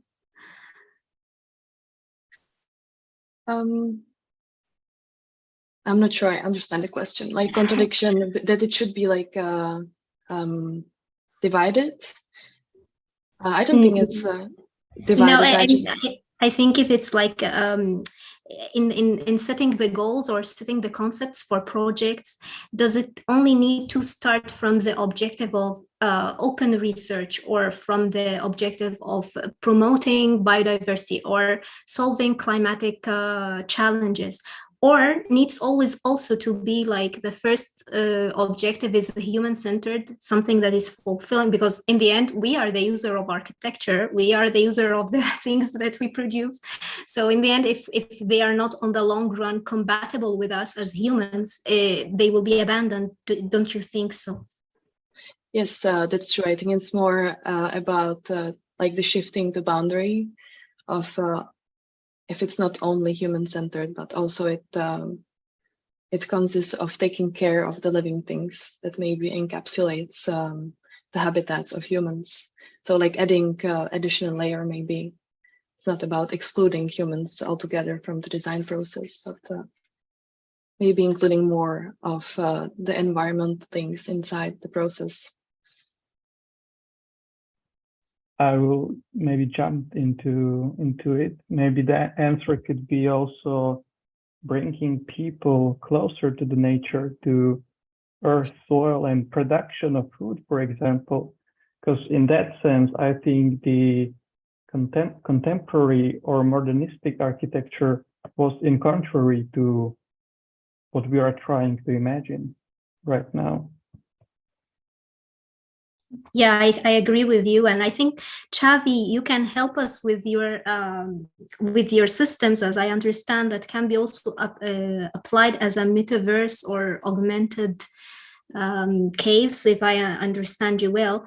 Do you think that your project can help in a way or another to establish this cultural or conceptual shift to the acceptance, or to establish a new mindset of this kind of symbiosis between human and biodiversity, and the new shift to materials? And do you think that you can be, that your project can be integrated in this? And if so, do you think that your idea about the charges, if I get, or the fields, if I get you correct, do you think that they can also be as an interactive aspect of your project? Yeah, so definitely I think it could be an interactive part of the project, and it can be used at different realities. Like I was working more at a mixed reality and virtual reality scale, not just purely physical, because the world every day is becoming increasingly more virtual, right? Like we always have a screen or a phone or a laptop in front of us. So it's increasingly becoming virtual, but I think we need to kind of control the degree of the virtuality. Like I don't think it's possible that anyone always stays in a purely virtual world just with a headset, right? And you're never purely physically present as well. So there's a level of interactivity. Just like the screens were looking at this concept of how you kind of anchor a person in their physical surrounding while also giving them a presence in the virtual.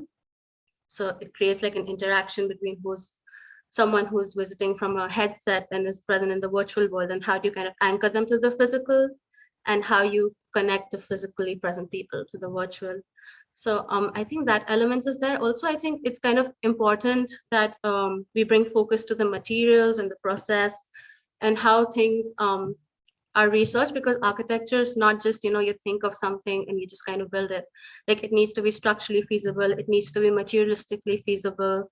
And there's a lot of process that goes behind these things. And right now it's all just becoming very outcome oriented, which I think needs to change as well.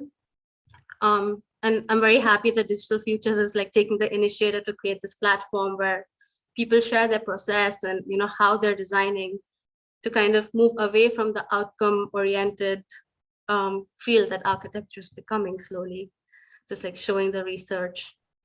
I think that's very important as well.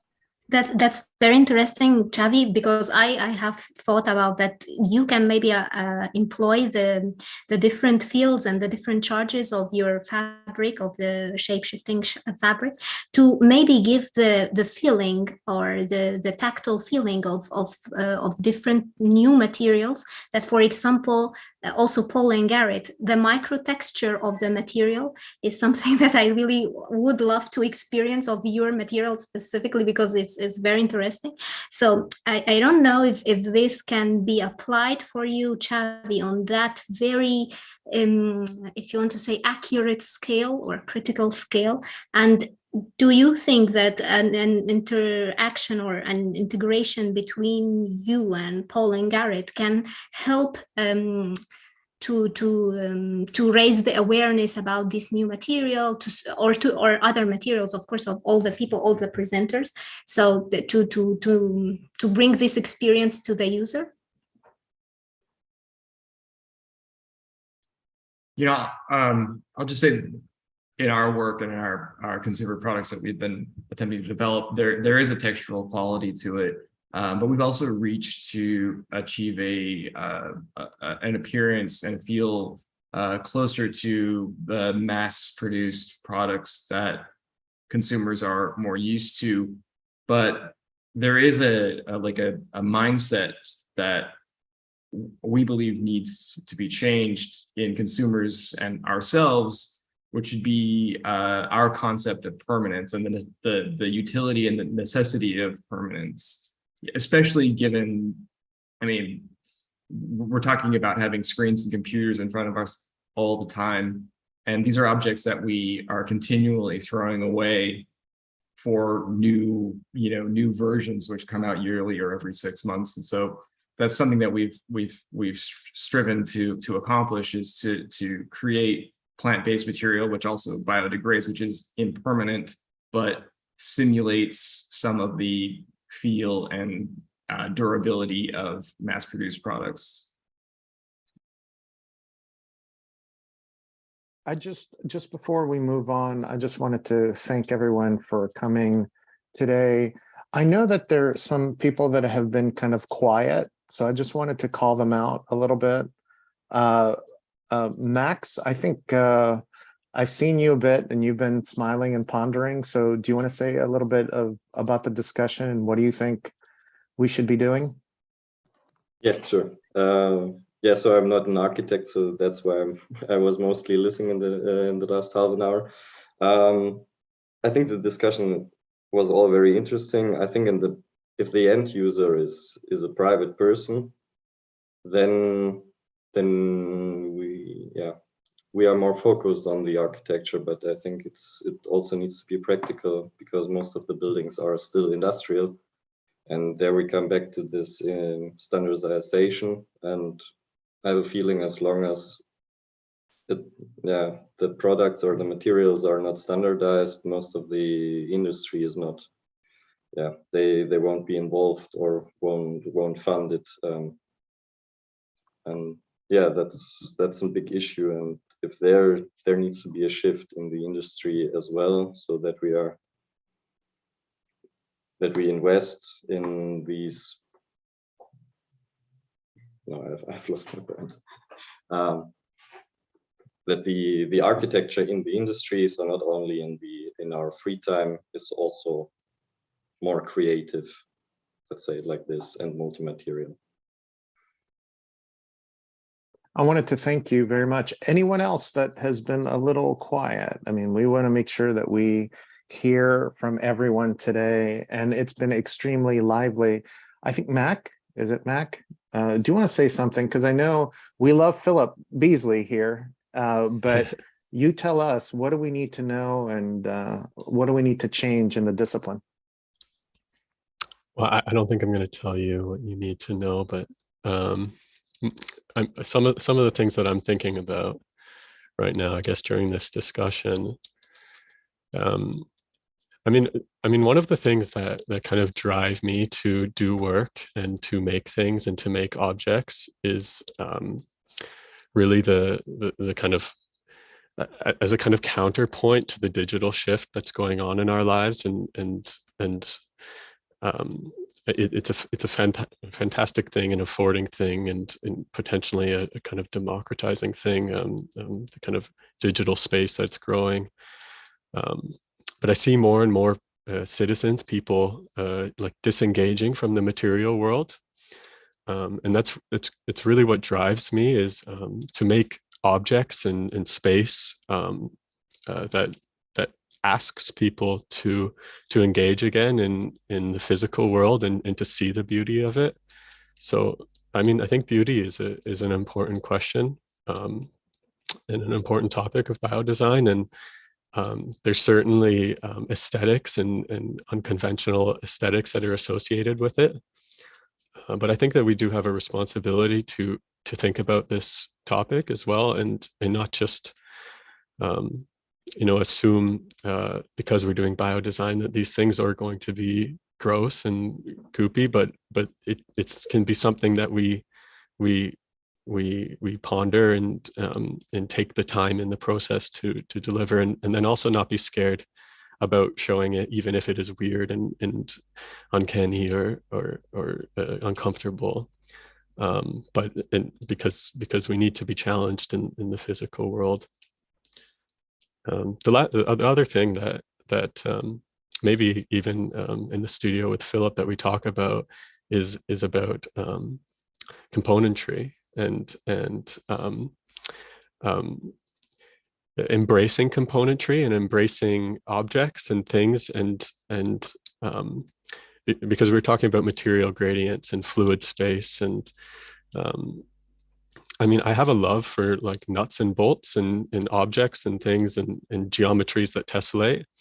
And I think that they're really fantastic things because I don't think digital space or our minds are going to be able to create seamless connections between things. And so having constraints in geometries and languages, it's a really helpful thing. And the more that biodesign embraces these things, I think the quicker that we'll move into really influencing the built environment and building things that can influence the physical world. I wanted to thank you for your thoughts. Anyone else that has not spoken, because when we go to the final part, we'll be asking the tough questions like, how are you changing the world? And what do you want people to know about you and your research? A little bit about myself, I'm, my PhD is about challenging, what is the forefront of what your motivations are in your research. And so I put in the chat, what are you inspired by? Like, what are the papers that you're reading? What is the latest literature or knowledge that you're building from? I think those are important in the design field that isn't really talked about very upfront. But when you're actually publishing your research at the PhD level, you really are challenged at every level. Is this original research? Why is it? And what motivates you? So before we move on, is anyone else that has not spoken yet? Or if you have any thoughts to move the discussion forward? Uh-oh, quiet. Okay, so in that case, I think Max is there. Max Pazols, he didn't speak and he just turned on his mic. Yes, So. I just want to speak a little bit because my English is really bad. Oh, no, you can speak also in Spanish if you want to do the English and then Spanish part, if you feel better. Okay, I try to do in English just a little bit. If I can't do it, I do it in Spanish, okay? Well, first, I really am happy to be part of this. I feel a big distance with my work compared with other exposures. And my field is in Chile. We need connect with the first world.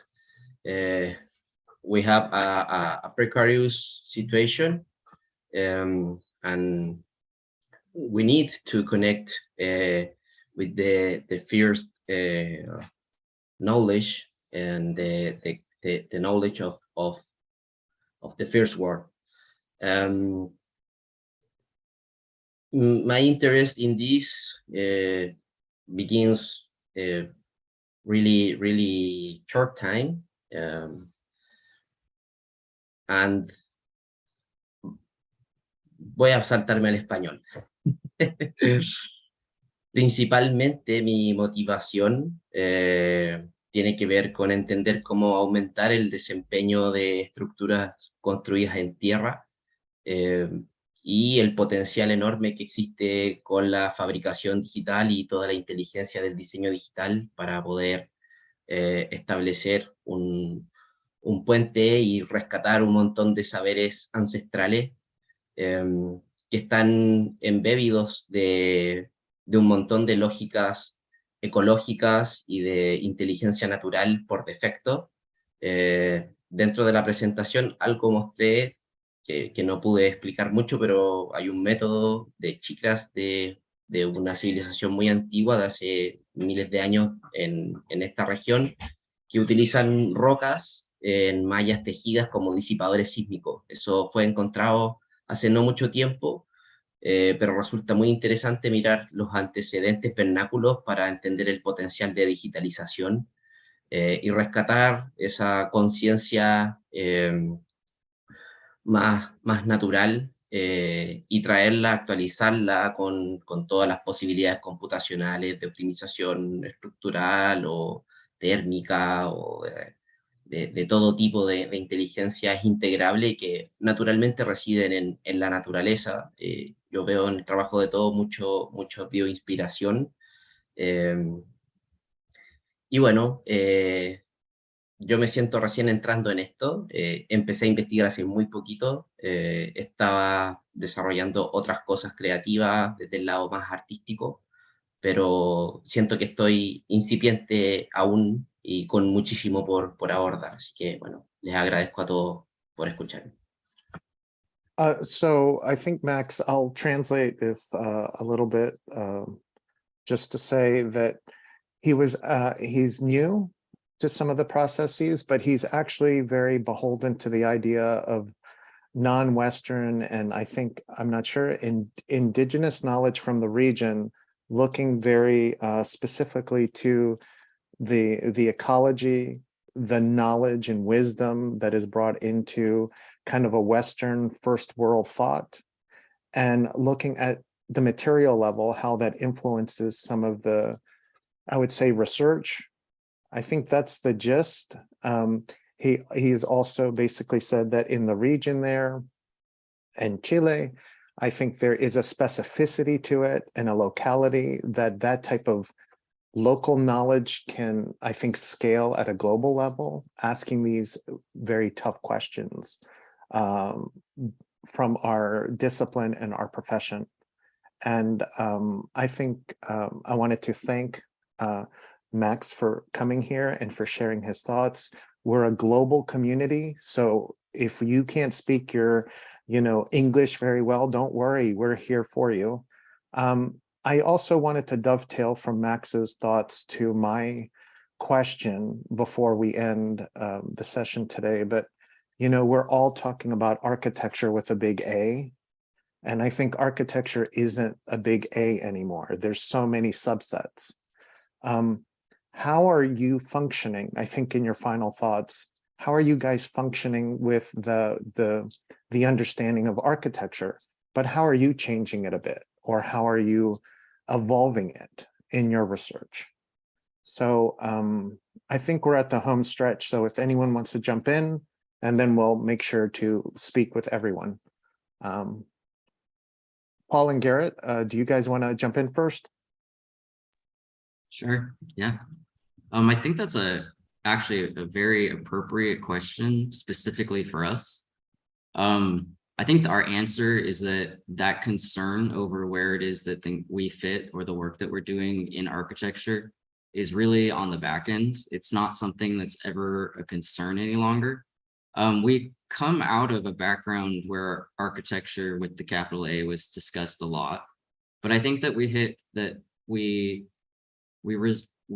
realized that at certain moments throughout questions, we couldn't get them answered by reading the traditional texts. For instance, we saw that dissolving boundaries, looking to colleagues, looking to outside of our own immediate circle actually brought in new perspectives that helped us see things differently. And I think that there was a question maybe something similar into your question, which was that sometimes it's not necessary that we need to be concerned about whether or not what we're doing fits in any particular place. In fact, a lot of maybe let's just say any of the struggle we experience through the work that we do is because it seems to be positioned in the middle of a lot of different things, but not really address any one particular thing. Art, design, architecture, our work fits in all of them and doesn't actually fit in a traditional sense in any of them. And that is good news to us. It feels like we're doing something that is pushing the boundaries of our perceptions of how we define any of these particular things. But I think that we hit a point in our work where we realized that we're not really interested in defining that any longer, and that perhaps the real move forward, or the best thing that we can try to do for any singular discipline, is to propel an idea that it's okay to share, collaborate, talk, across borders, and not be so concerned about how, in the beginning, we're going to professionally structure the way that we discuss the work. And that a lot of times they're like really simple, basic questions. Our entire foundation of the work that we do was just because we walked down the street and saw a ton of Starbucks cups on the ground. And we went back home and went to go do something and 3D print it and realized that all of our filament was plastic. And the real first question we ever asked was, okay, wait, is there a possibility that we could make something where we could print prototypes that isn't gonna make our environment worse? And then from there, we've built an entire portfolio that really hasn't strayed too far ever from that really basic question, no matter how many articles or ways that we want to talk about the work. And I think that's important because I think that things can be intimidating. And I think that new designers who want to like embark into new materials or into the sciences or biologies don't feel that they're qualified enough to do that. Because they haven't gone through the proper education or they haven't like gone to the right program. But in reality, I think the best thing that can happen for any discipline is to just kind of throw that out the window for a little bit and fearlessly pursue any kind of question that you have and worry about finding the colleagues and friends that you need to help support that research. That's great. Chhavi, do you want to step in here? Like, what are your final thoughts? What do you think needs to happen? I mean, I just want to add that maybe everything in our immediate surrounding can eventually be considered architecture. And it's like becoming a very cross-disciplinary field, right? We need to look at all the adjacent fields in design, in research, in engineering, and there's something to learn from everyone eventually. So for example, in a lot of the projects that I was doing, for example, when I was researching latex for an inflatable structure that I was creating, I looked at a lot of work that the textile designers were doing to see how you can reinforce it and how it would inflate more in a certain area and less in a different area. When I was working with copper, it was based, I was doing a project in Sarajevo. So I was looking at how the craftsmen in Sarajevo are like working with copper. Are they etching it? How are they patinating it to protect it in certain cases? Or when working with these fabrics, I was looking at how fashion designers are 3D printing patterns on fabric. And then you kind of elevate it to what you need it to do. But there's always a base or a source in a very unconventional area that you can learn from. And I think that's very interesting, and that we just need to be kind of more fearless and more experimental and just find a base of knowledge that we can grow from. And that eventually everything can be architecture. I love that. We need to be fearless for sure. Okay, so I think Laura is pretty fearless. What do you think, Laura? What should we be doing? Oh boy. Yeah, I mean, I think for me, what's important to recognize is I don't think architecture houses only us. I think it houses a lot of other organisms. And I think that we need to understand them. And I think that we need to see architecture and buildings as more than these static entities that kind of sit in our landscapes and integrate them more into our ecosystems. And so I think for me, you mentioned what books inspire you. A really great one for me was Gaia by James Lovelock, that talked about the interactions between the living and the non-living world. And I'm hoping that we can use architecture and design and these systems that we're investigating to see ourselves as a part of that and really engage with these systems to create a more balanced future. That's lovely. I mean, that's a really good book too. Thank you very much. Daria, you've been active too. Tell me what's going on.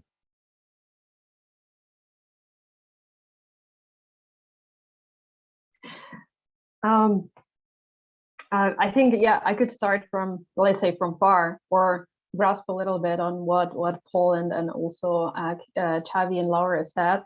I was trained as the kind of classical academic architect, actually, but then I felt very fast, almost after my graduation or during the study time, that the questions that we're trying to answer go far beyond our kind of classical educational program.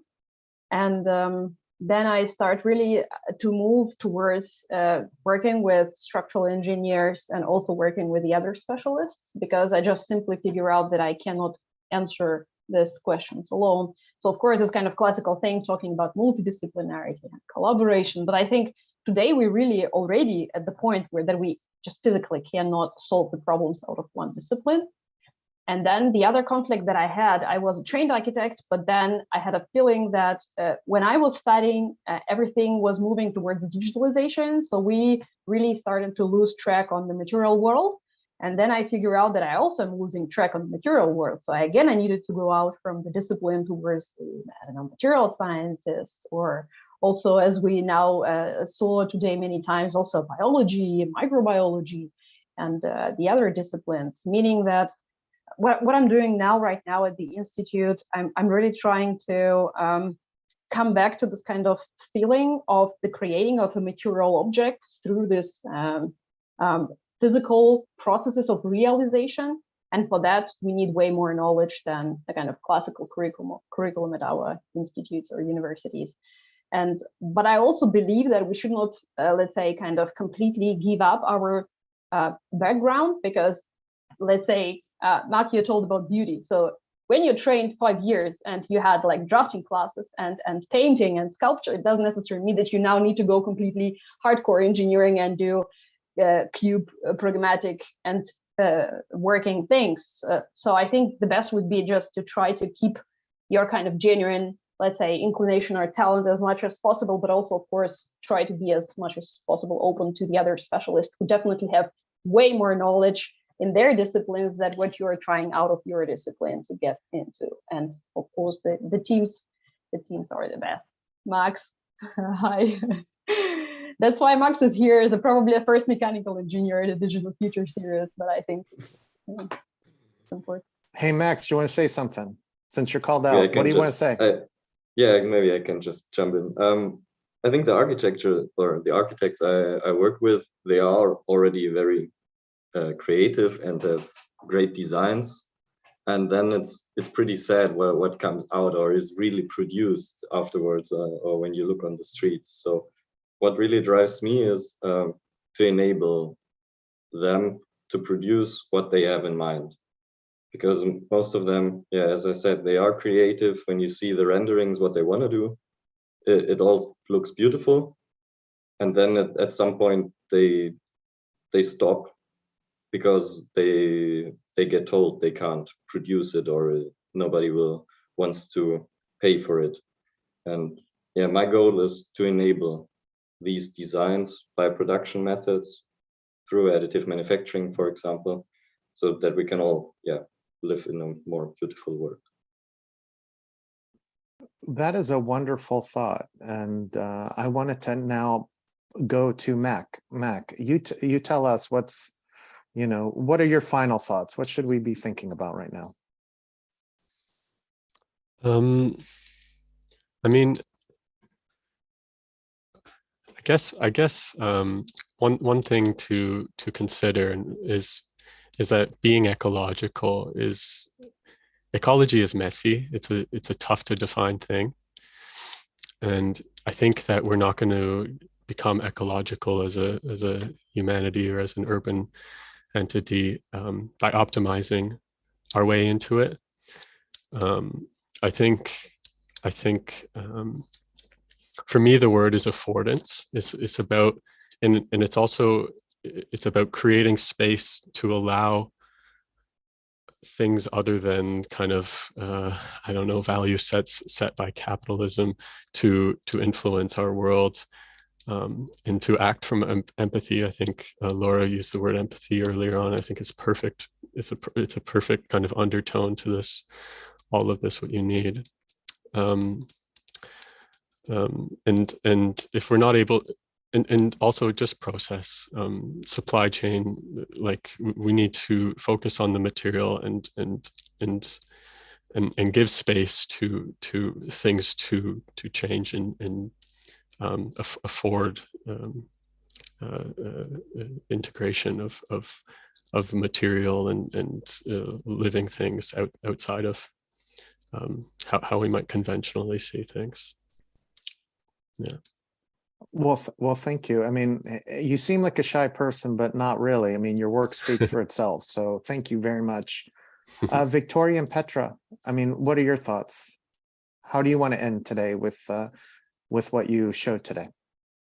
Yeah, I think my final thoughts are that it was great to participate here today and to hear all the other inspiring works. I think it's very essential for us to hear what other researchers are working on currently, and to be able to collaborate, and also to have a platform where we can exchange our knowledge. So as the previous speakers were saying, I think collaboration is something really important, and doing interdisciplinary work. So I feel very honored to be able to hear all of the research that you were doing. Thank you. Yeah, I think for me, it's the same, actually.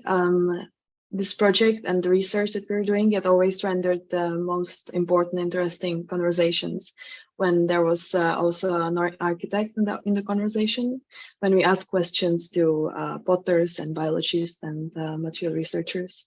So it was the most significant for me, and I think that's important. But I think this whole talk is about the interdisciplinary research and how we can implement it. So this really makes me happy that we have this platform to share these thoughts. Thank you, Petra. Adam, you have any final thoughts here? All the great stuff has already been said, but I think it would be nice if we as architects could keep being open-minded, experimental, and ready to speculate and question things, because I think that's what we're good at. Thank you, Adam. I think that could be another session, speculative architectures and what we need to do as a discipline. And I invite Professor Neil Leach to come on board and definitely make that work. Referee Max, I know that English is hard, but you did a great job, and I'm very thankful that you joined us today. Do you have any words in English or in Spanish that you want to share to the world?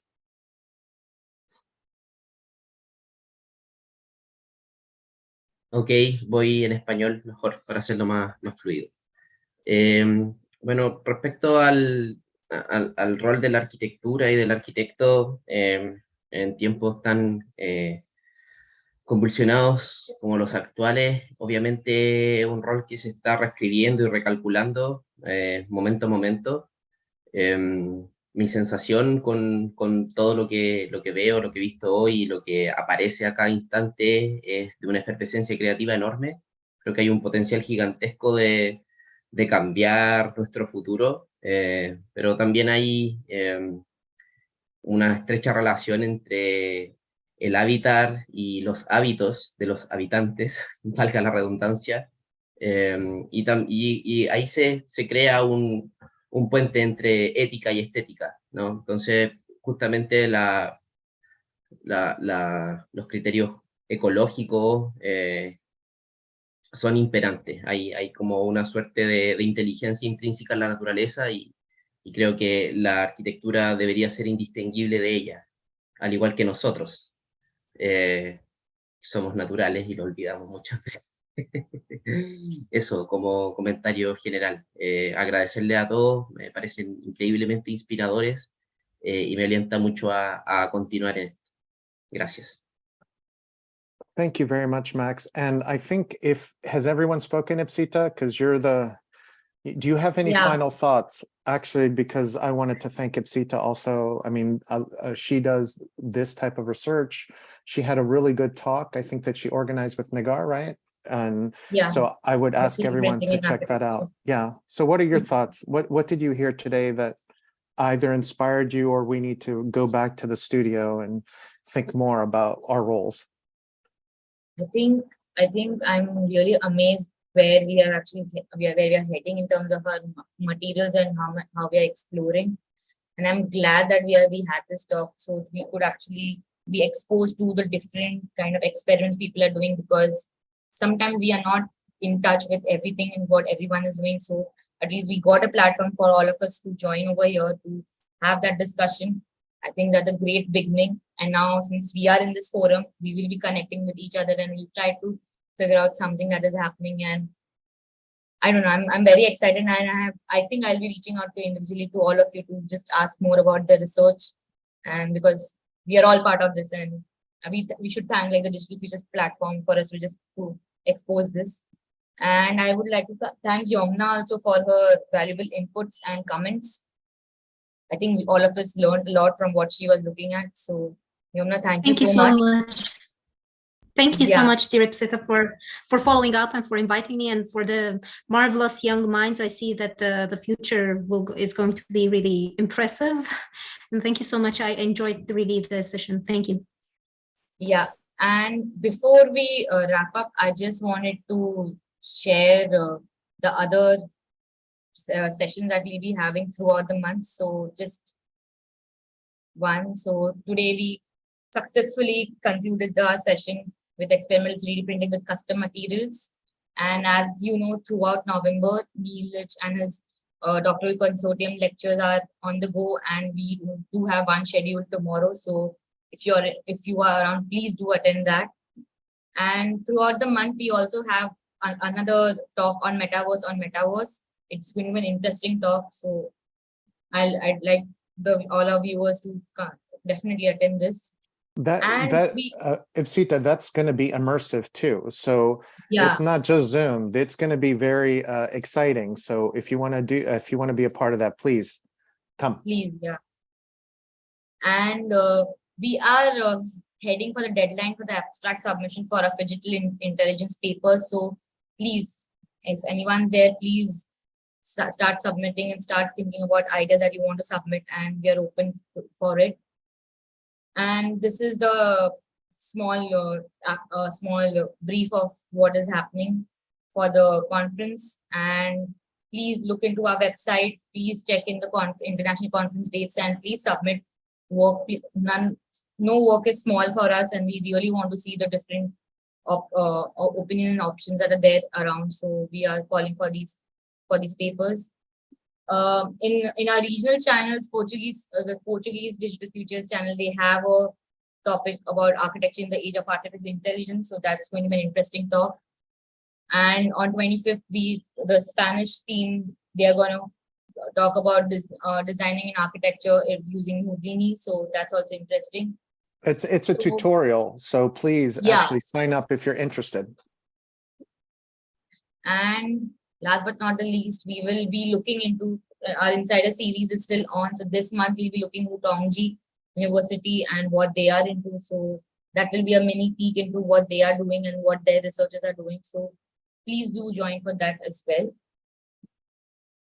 And yeah, not but least, if you want, please log into our Discord channel to be updated with what we are doing. And finally, I would like to thank Gustavo also for helping me from the back end to do everything that we were doing. And all of you, thank you so much for joining. And we will be in touch through something or the other. And hopefully, we'll see each other soon. Thank you so much for joining. Thank you very much. Thank you, everyone. You have a home here at Digital Futures. Spread the word. Yeah. Take care. Bye-bye. Thank you. Bye.